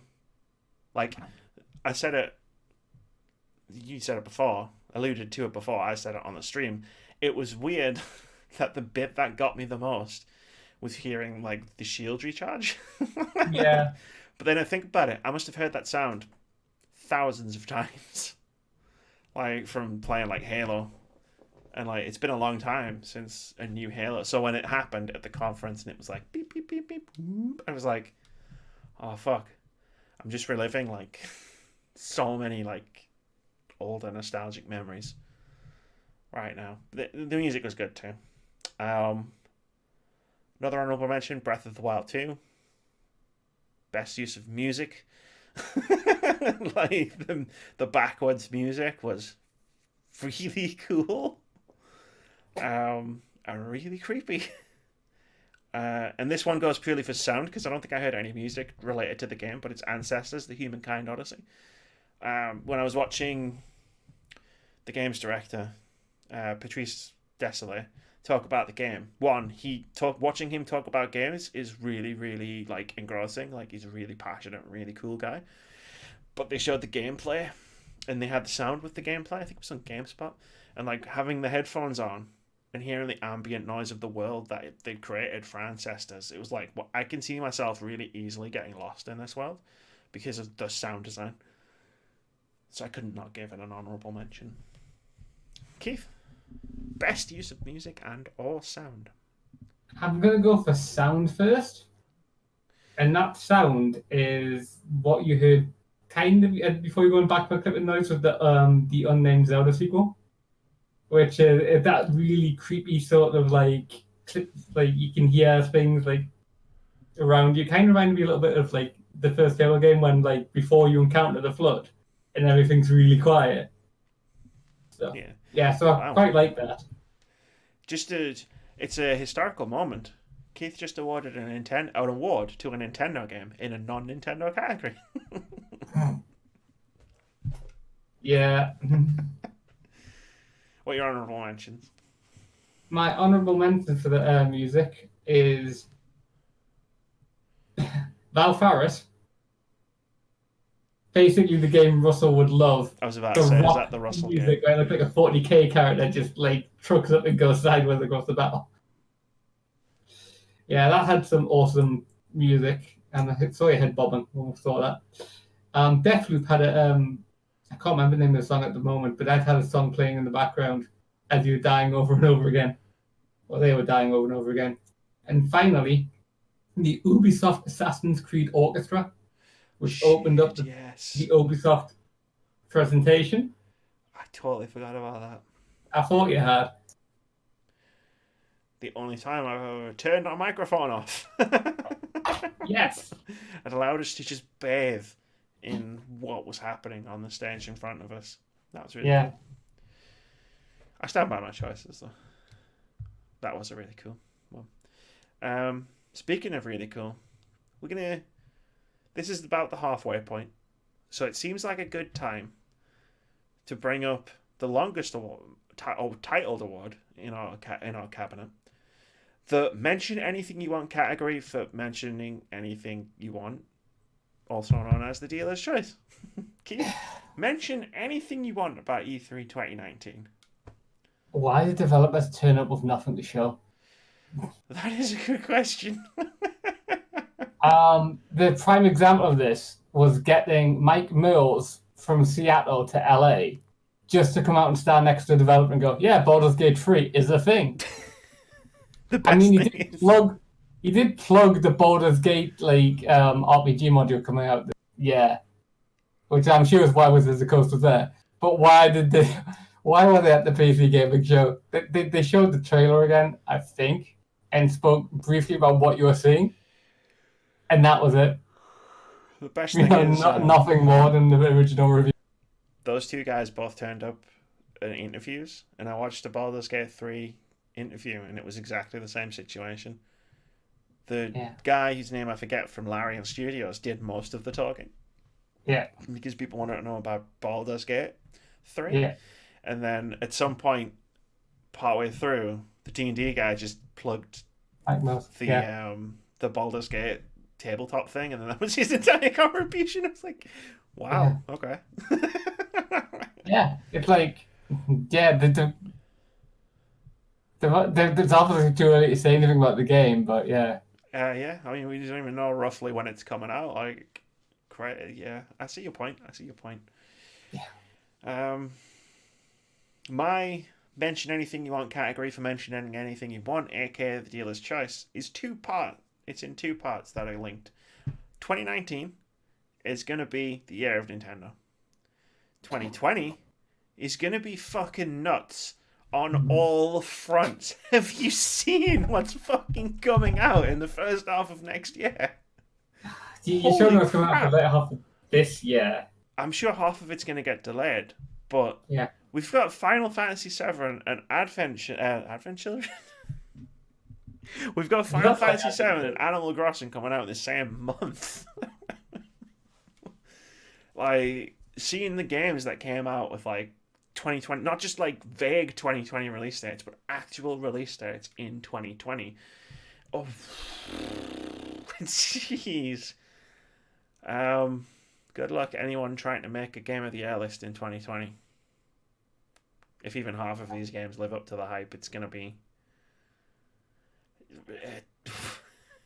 It's gonna be the best year we've ever had, potentially. Certainly looks like it. But let's move away from that.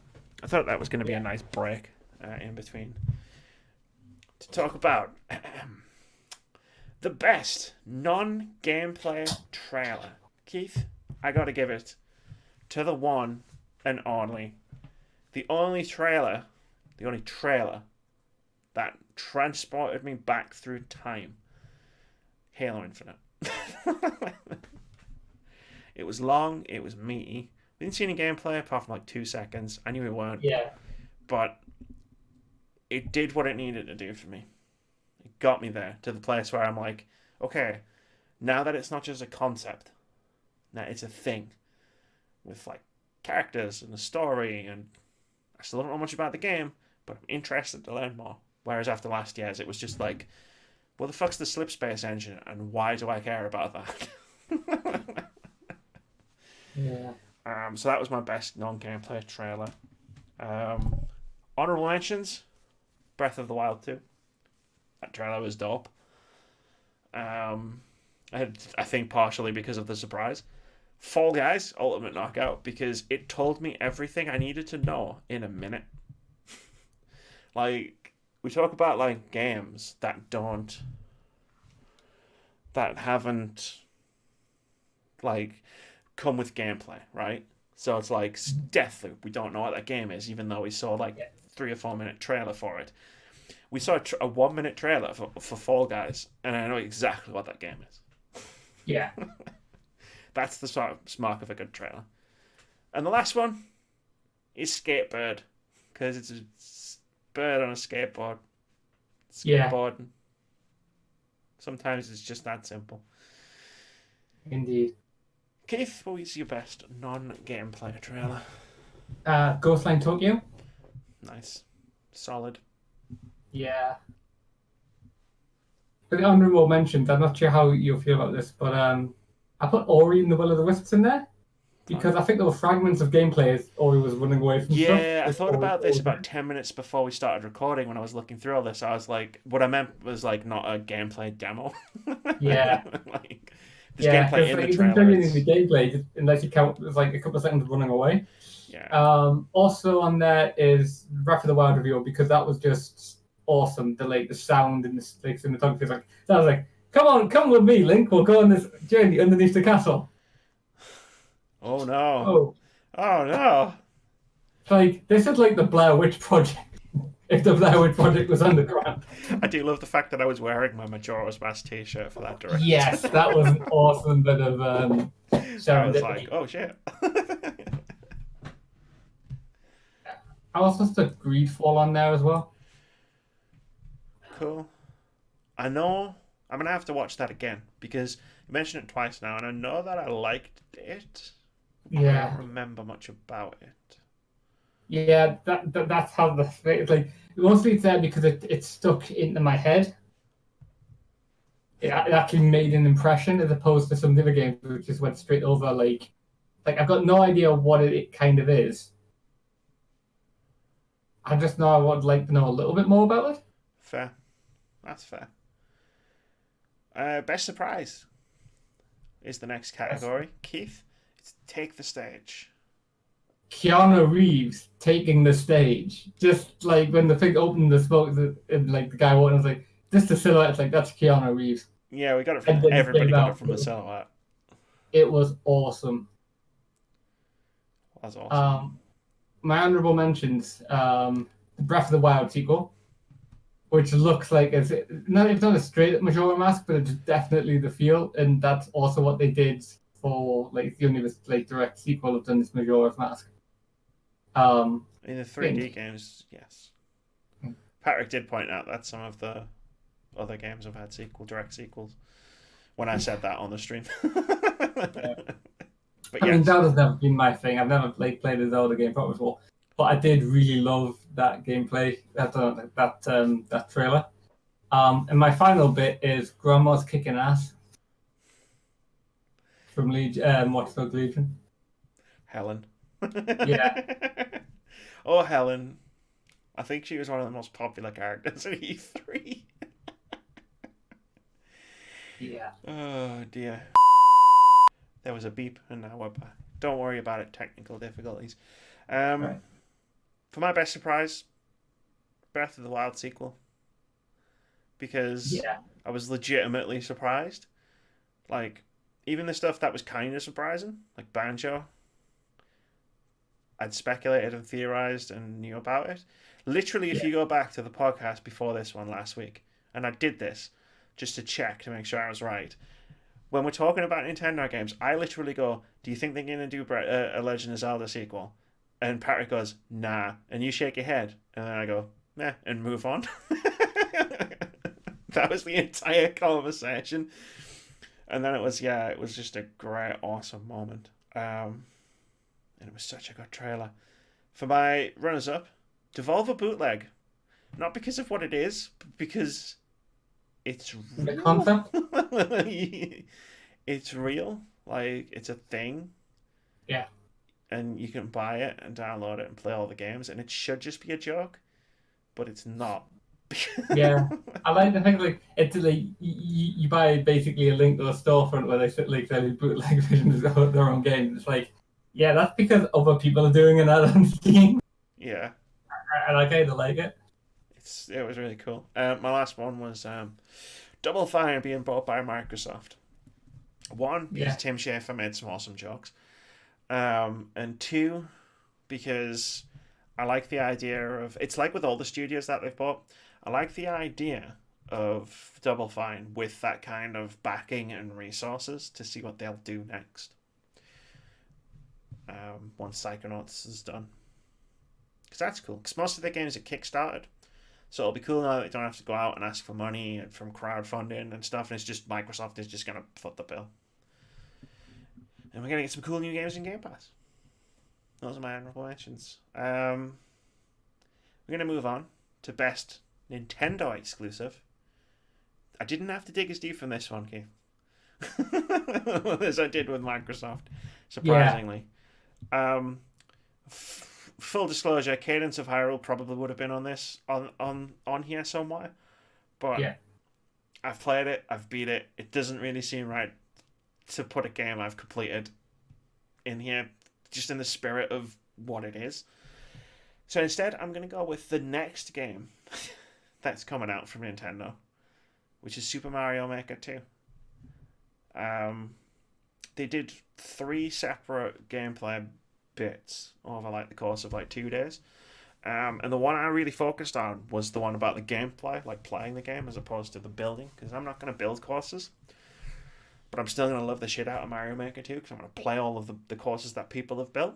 Yeah. There's some really cool stuff in there. Like, they said on the stream, the part of the stream that I was watching, because they had one of the leads for the game, they're going to patch in the ability to play online with friends. Because that was a really dumb decision. Like, and everybody told them, and they're going to patch it in. But there's some cool stuff in there. Like, there's 100 handcrafted Mario levels from, like, the team. So, like, to start you off, because when you get it, if it was just waiting for people to build levels, you would be waiting. So, with the game, you get 100 levels made by Mario level designers, and some of them looked really cool. And you got some really cool, like, win conditions. Like, there was one where you couldn't jump. Like, the person on the treehouse was playing a level where you couldn't jump. It looked fucking intense. It was really good. If you're getting stuck in a level, you can actually bring up the builder. So when you're playing a level, you bring up the builder, and you've got a small amount of things you can put. You can put a block or a mushroom or a star to help you across a bit that you might be getting stuck on, which I thought was a really, really nice touch. because I imagine Mario levels can sometimes get pretty difficult. But that's my best one. The other three, my honourable mentions: Animal Crossing New Horizons.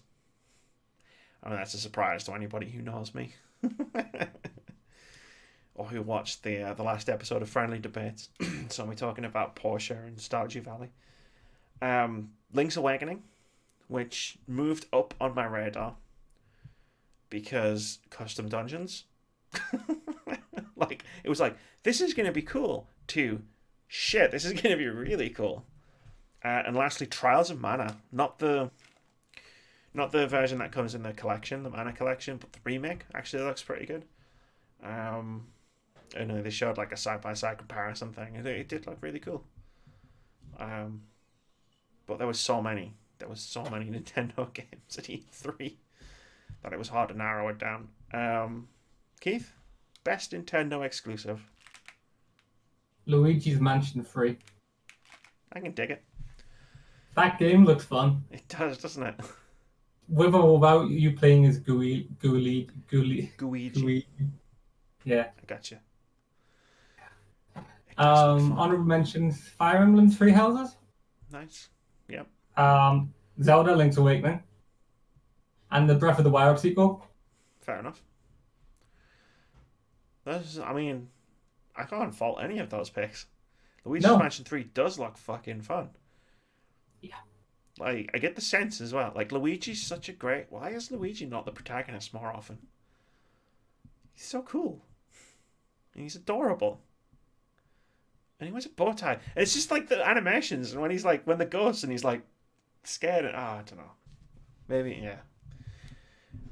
Fucking great. Keith, best new IP. Punch it. The best new IP. Yeah. Yeah, punch it's right. Jedi Fallen Order. Punch it, Chewie. You knew that was coming. I got you. Have you not noticed that I've been kind of setting up your choices, even though I don't know what they are? It's almost like I'm in your head. Rent free. It's not true at all. He's my DM. Right. So other games I think that look pretty good IP wise. Griftlands. Remnant from the Ashes. Remnant from the Ashes is the co-op shooter, right? So, yeah. And Greedfall, which I've mentioned. Greedfall, yeah.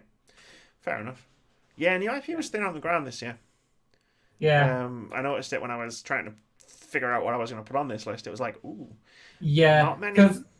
Yeah, I went back and I rewatched the trailer for Greedfall, and I was like, this kind of looks like someone took Assassin's Creed Black Flag, shoved in some magic, and then there's these islanders who are all very sort of druidic-y sort of stuff. Yeah. And I thought, this kind of looks cool, kind of a bit of Fable-y, kind of like, yeah. In lieu of Microsoft announcing the Fable game, we all know they're working on it. It'll do. Bastards. Best new IP for me was Control. Because I didn't really see anything of it at the show. I'm still really looking for Control, and I was kind of expecting it to be on the Xbox stage. Well, no, because it has the thing with PlayStation. Like it wasn't going to turn up. I thought it was going to be at the PC Gaming Show. It wasn't. I did see an 18-minute gameplay demo, which looked. I mean, yeah. Afterwards, I've seen people who've played like 18, 20 minutes of it, with like hands-on stuff, but it wasn't on the presentations. Right. Yeah, it wasn't on any of the presentations or anything. Most of my stuff is based on, unless it's presentation specific, it's based on stuff I saw afterwards, because gameplay. And Control looks fucking cool, but it looks like a world. Like, it's not just about the game and the game being cool. It looks like a world that I want to know about. I want it fleshed out more. I want to know about the story, the characters, the building. Like, the Bureau of... or something? Yeah, the Bureau of whatever it is. Like, it the Federal really Bureau of Control. It all looks really cool. You've read up about this. Ow.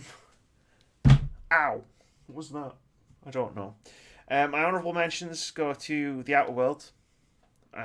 Because it looks like a really fucking dope RPG. And it looks like a world, again, that I want to learn more about. Astral Chain. because it looks like a really cool action game. And when they showed the gameplay demo, you get cop points for being a good cop. So like Yes. walking across the crossing and not jaywalking, or picking up litter and putting it in the bin. Like you actually get like level up points for stuff like that, which I thought was a really cool idea. And the last one is Gods and Monsters, because when I was hearing the developer talk about it in an interview after like the press conferences, like basically this game exists because it's the team that was making Assassin's Creed Odyssey, and they did so much research into ancient Greece, and there was so much stuff that they learned about like myths, legends, and monsters that they couldn't use because it was Assassin's Creed. And Yeah. they've just taken that passion and that research and made a game out of it. And that, like, it's a passion project. It's a passion project from a AAA studio. Yeah. That's something you see often. Like, oh, yeah, hell fucking yeah, I'm hyped. And speaking of hyped, Keith, the next award is for the biggest get hyped moment. And mine will surprise you. Because it's not necessarily the level of hype with which I was hyped. It was the way this hype moment was constructed. And that is Banjo in Smash. Because of the whole way, like, because of the way we're sitting, I had the microphone dead center of the screen. So when the gold jigsaw piece bounced across the bottom of the screen, I didn't see it. If I'd seen that, I would have known instantly it was Banjo. And then they do the thing, Donkey Kong and Diddy Kong, and they look out, and it's like the silhouette is obviously Banjo and Kazooie, and then it does the thing, and it's everyone's like Banjo, and then it's Duck Hunt Dog, and you're like, you motherfuckers, and then obviously Banjo comes down, and it's like it was Banjo. It was just so perfectly executed. Like I gotta give it a shout out somewhere. And my honourable mentions were the extended trailer for Final Fantasy VII, because you got to see all sorts of awesome stuff like Tifa, other parts of the game, Sephiroth, some interesting expansions on where the story goes, and Helen in Watch Dogs. That entire sequence where she gets the little robot drone and it kills that dude, and the music's going, and then she's like parkouring off of the railing. Parkouring. Yeah, it was really cool. That was what got me really excited for the game. Like, beyond, this is an interesting concept. This looks like mad fun. Tips me over the edge. What were your biggest get hype moment? My biggest get hype moment was my surprise reaction to the gameplay for Final Fantasy VII. And like you said, hey, Tifa, yeah, of course we're going to show Tifa, and then Sephiroth disappeared. You have that brief conversation, then it turns out, oh wait, was that just in Cloud's head? Is he hallucinating? He's losing it, man. He's losing it. Yeah. I've played enough Final Fantasy VII to know that's entirely possible. Though I've seen it. But entirely new. Yes. A little bit of foreshadowing. I mean, most people by now know a lot of the story. It's a very dense storyline when you look at all of it, because there's a lot of things there. But yeah, most people kind of know. I would imagine that Cloud's not in a brilliant mind space for the entire Final Fantasy VII, which is why they made Advent Children, to try and put him in a better place at the end of it. But my honorable mentions would be the Star Wars gameplay. For 15 minutes of just awesome of how much I want to play this game. The Keanu Reeves just coming out and hey, yo. Hey. That was the crowd was so hyped up, it was impossible not to get carried away with it, as opposed to just one guy at the front of a crowd. Fair. Well, we're entering the home stretch. Yeah. And you know that, and how everybody else is about to know that, because the next one is one of the two biggest awards that we give out. Best Indie Game. Keith. Ori and the Will of the Wisp. We didn't get to see much. We got to see less than I thought, and I was disappointed that it wasn't a game coming out this year. But Yeah, it's like even though they've shown that they're going to do a new combat thing, it does appear to be you run away from stuff a lot. Yeah, In Ori. you always run away from the big stuff in Ori, but the Yeah, combat is much improved when you've got, I'm assuming, fighting the smaller stuff. yeah. I was worried they'll just focus a lot on the combat and not on the movement and stuff. But by the looks of it, you are spending a lot of time running away from the big stuff. So yeah, Ori was my main one. Honorable mentions. 12 minutes looks interesting. Don't think I'll play it myself, but I applaud the concept. Come watch me play it. Uh, I'll probably stream. It seems like a game I would definitely stream. yeah. So Other honorable mentions are Griftlands, which I've mentioned before, and The Sojourn. the Sojourn. Remind me of that one. Oh, man. I totally suck at describing games. It's like it's kind of a puzzle game, I think. Right. Um, it's like science fiction. Well, honestly, just like open Google, go to Wow. Sojourn. Oh my god. I can't believe you finally got me with that one. Google it. How many times have I done that to you? You Yeah, finally turned it around on me. yeah. I mean, I've literally just Googled it to try and get like an idea about what it is, but all I'm just seeing is the wonderful sort of like coloured world that you exist in. It's kind of a puzzle game by Okay. the looks of it. Looks a little bit interesting. Cool. Cool stuff. Best indie game. Hands down, no question. If I'm, in fact, I'm nailing my flag to the mast and saying if Final Fantasy VII hadn't been as fucking ridiculously good as it was, and there's no fucking spoilers in the fact that that's my best game, but we'll get to that. Yeah, This probably would have been my best overall game, but I didn't put it as an honourable mention in the best games because I could just give it best indie game. It's Fall Guys Ultimate Knockout. That game looks fucking awesome. And did you see any gameplay for it? yeah. I've It's seen gameplay for it. fucking great. Basically, it's like Takeshi's Castle if you were like jelly beans in a kid's play world. It hands down, conceptually, hands down, the best battle royale idea I've ever seen in my entire in the entire brief existence of battle royales. I don't really think of the games like that as battle royales so much as competition games. It's like playing Knowledge is Power when I'm around at my sister at Christmas. It's like a game show that you play with the family online. I am so hyped for that fucking game. Like, it just looks great. There's like 64 people, I think there was in the demos, but they're going to try and get up to 100 for when the game comes out, and it's like rounds. So like you'll do a thing where like so many people have got tails, and then everybody who doesn't have a tail has to try and catch someone who has a tail to get their tail to put it on, and then whoever's got tails at the end of the round passes through, and whoever doesn't is out. Like, cause all you can do in this game is run, dive, and grab. That's it. It's really simple. And then there's the other one with the doors, where there's like doors with bricks in them. Yeah, it's basic Japanese game shows. You've got to run into them, and some of the doors are like bricks are real, and you will just bounce off, and some of them are fake, and you crash through, and you've just got to get to the end and not be like eliminated. Is it Takashi's Castle? Takashi's That's Castle. Like I've heard it described as like it's Takashi's Castle, like inspired, and it is. And they're talking about they're talking about being able to add like new different game types, like as the game goes on and stuff. And it's the game I didn't know I desperately need in my life, and that's why hands down the best indie game. And it came out of the fucking Devolver Digital press conference. Yeah. Of all things. My honorable mentions, Hollow Knight Silksong. Another one that's probably that would probably be like my top 3. But again, I wanted to talk about other games in the best game category, so I put it in the indie games thing. I love Hollow Knight. I never finished it.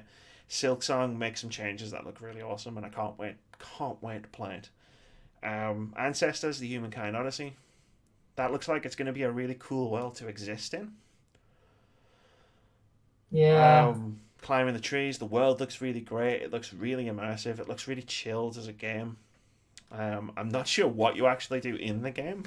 This is the And thing. I've seen the game director talk about it, but like literally, like it does look like something I would enjoy experiencing.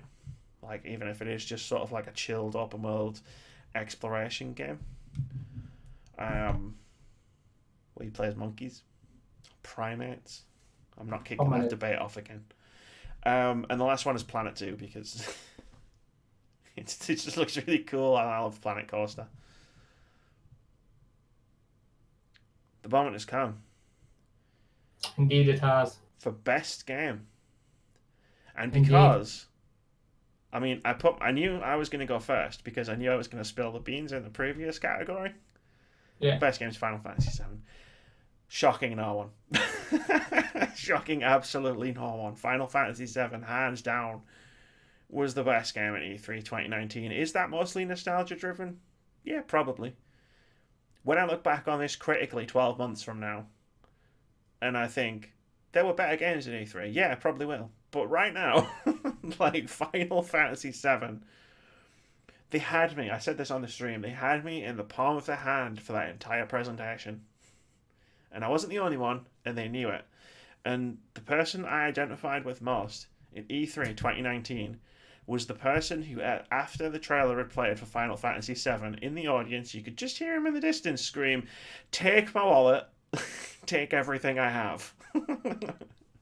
That guy was me in that moment.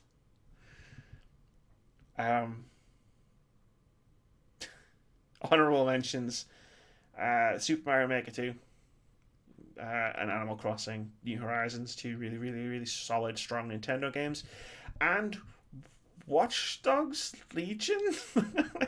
Like, as if a Watch Dogs game, and I enjoyed the second one, as if a Watch Dogs game is anywhere near my best game of E3. Like, it's crazy. It just looks fun, which, it's a game set in a dystopian post-Brexit. It might as well be post-apocalyptic Britain. Like, but it looks fun. And I'm going to build a granny army, and I'm going to take back London with, like, pensioners. And it's going to be amazing. Yeah, those are my best games. Keith, what was your best game of E3 2019? Well, surprising absolutely no one. I'm going to have to go with Star Wars Jedi Fallen Order. We are sometimes very surprising, and sometimes we are very predictable. Yeah. First game, best game, eh? I mean, honorable mentions, Final Fantasy VII is the first one I slapped down on this. But yeah, I'm really looking forward to playing Jedi Fallen Order. Hell yeah.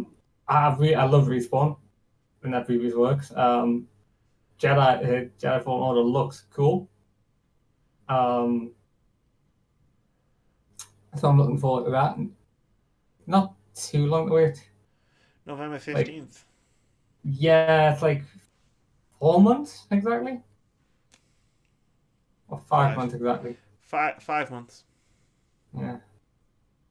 As I said, after that, Final Fantasy VII. Also, Watch Dogs Legion. It's not my sort of game, but I can see why it's going to be such an amazing game from what they've shown. The granny armies, or I mean, I'm gonna make that joke all the way up until it comes out, but I'm probably not gonna actually make a granny army in the final game. Final. Must kind of hope, because it looks like there's going to be more plot in this game than there was in the previous one, from what we've seen. And I'm not too sure about the 3 different ways of killing things mechanic now.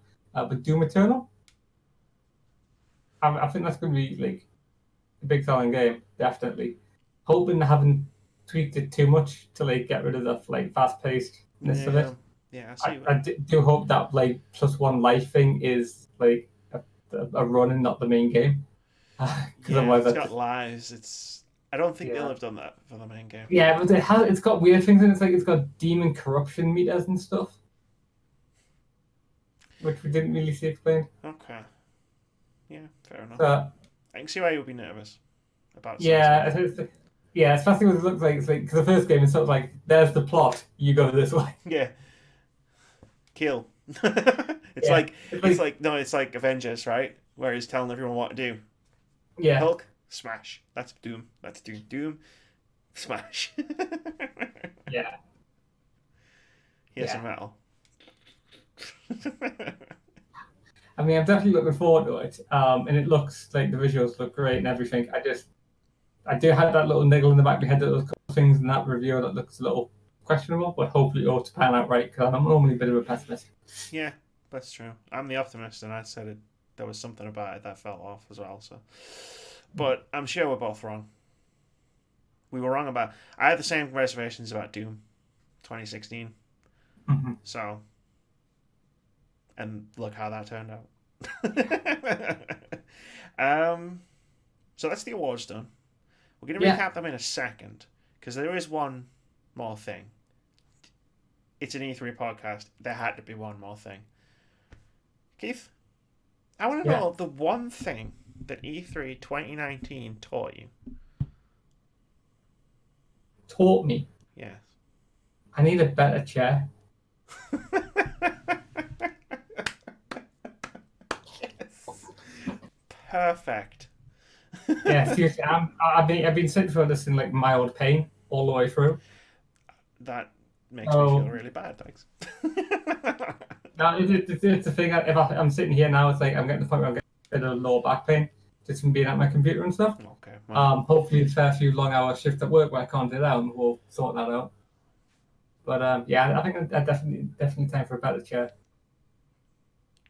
Didn't know what I was going to get from asking you that question, but absolutely perfect. The one thing E3 2019 taught me was that leaks and pre-show announcements don't ruin presentations if the presentation itself is good. Because I think to Square Enix, and it's like, we knew Final Fantasy VII was going to be there in a big way. We knew the release date from the concert that happened the night before, where the band didn't even play most of the concert from what I've heard, and they just played MIDI songs over the speakers. And it was still, hands down, the best presentation in E3. Like that 20-minute segment. So, I even said this a couple of times when we were watching like Microsoft and stuff, where it was like, oh, the impact of this was a bit less because there was a leak, or because there was, like, they announced it pre-show. And then that Final Fantasy VII bit just kind of like snapped everything back into focus, and it was just like, if it's good, like, then it being leaked doesn't matter. Like, Watch Dogs Legion was leaked. The entire concept of Watch Dogs Legion was leaked before the show. Mm-hmm. And I still watched Watch Dogs Legion for 10 minutes at the Ubisoft press conference. I was like, that looks fucking great. I loved everything about what I just saw. So that's what I learned from this E3. Not to be scared of leaks. So, just before we go, sorry Keith, I know you're in pain. We'll go through this. This is just really quickly. I just want us to recap our full awards. Yeah. So for my E3 2019 awards, the best presentation was Nintendo. Prettiest Game was Hollow Knight Silksong. The game I was most surprised I liked the look of was Yooka-Laylee and The Impossible Lair. The best Xbox/PC exclusive was Tunic. The most heartwarming moment was Ikumi Nakamura. The best use of music and or sound was Final Fantasy VII. The best non-gameplay trailer was Halo Infinite. Yes, I did skip something there. The best surprise was the Breath of the Wild sequel. The best Nintendo exclusive was Super Mario Maker 2. The best new IP was Control. My biggest get hype moment was Banjo and Smash. My best indie game was Fall Guys Ultimate Knockout. My best game was Final Fantasy VII. Keith, I know yours will be in a completely different order. Yeah, but it's absolutely fine. Go for it. Yeah. Best game, Star Wars Jedi Fallen Order. Best indie game, Ori and the Will of the Wisps. Best Xbox/PC exclusive, Halo Infinite. Best Nintendo exclusive, Luigi's Mansion 3. You don't want to see how I spelled Luigi. Prettiest Game, Final Fantasy VII. Best new IP, Star Wars Jedi Fallen Order. Best presentation was Square Enix. Best use of music and the sound was just like sound because it was the unnamed Zelda sequel. what people are going Zelda Breath of the Wild 2. Best non-gameplay trailer, GhostLine Tokyo. That thing looked amazing. Best surprise was Keanu Reeves. Was not expecting him to walk out on stage. Gave me most surprise you liked. Evil Genius 2. Guess hyped moment was Final Fantasy 7 gameplay. Wasn't expecting that again. The most heartwarming moment was the one we both agreed on. Ikumi Nakamura. It's spooky. It's like she came out and she had one foot in the air and both hands Yeah, on. it's when she was like, okay, bye. It's like, fuck yes. More E3 developers need to feel like Ikumi Nakamura. That's going to do it for this episode of the Words About Gamescast. E3 is now officially closed. We've got one more video coming out. I've got one more video coming out on Wednesday, just to talk briefly about some of the games that I saw. We'll be back to normal next week. We'll probably do a bumper podcast to catch up on the news of the last few weeks. Don't worry, it wasn't all bad news. And then from then on, we'll be back to normal. I don't even think the podcast next week's going to take that much longer. It's just we need to touch on. I want to touch on a few different things that have happened in the last few weeks. I mean, I say that we've got a whole week ahead of us where anything. Yeah, this was so it could, but right now it's not looking likely. That's it. So I guess all that's left to say is thanks for watching. We'll have more videos. We're getting back to normal. Reviews and everything are coming back, and I guess say bye, Keith. Bye.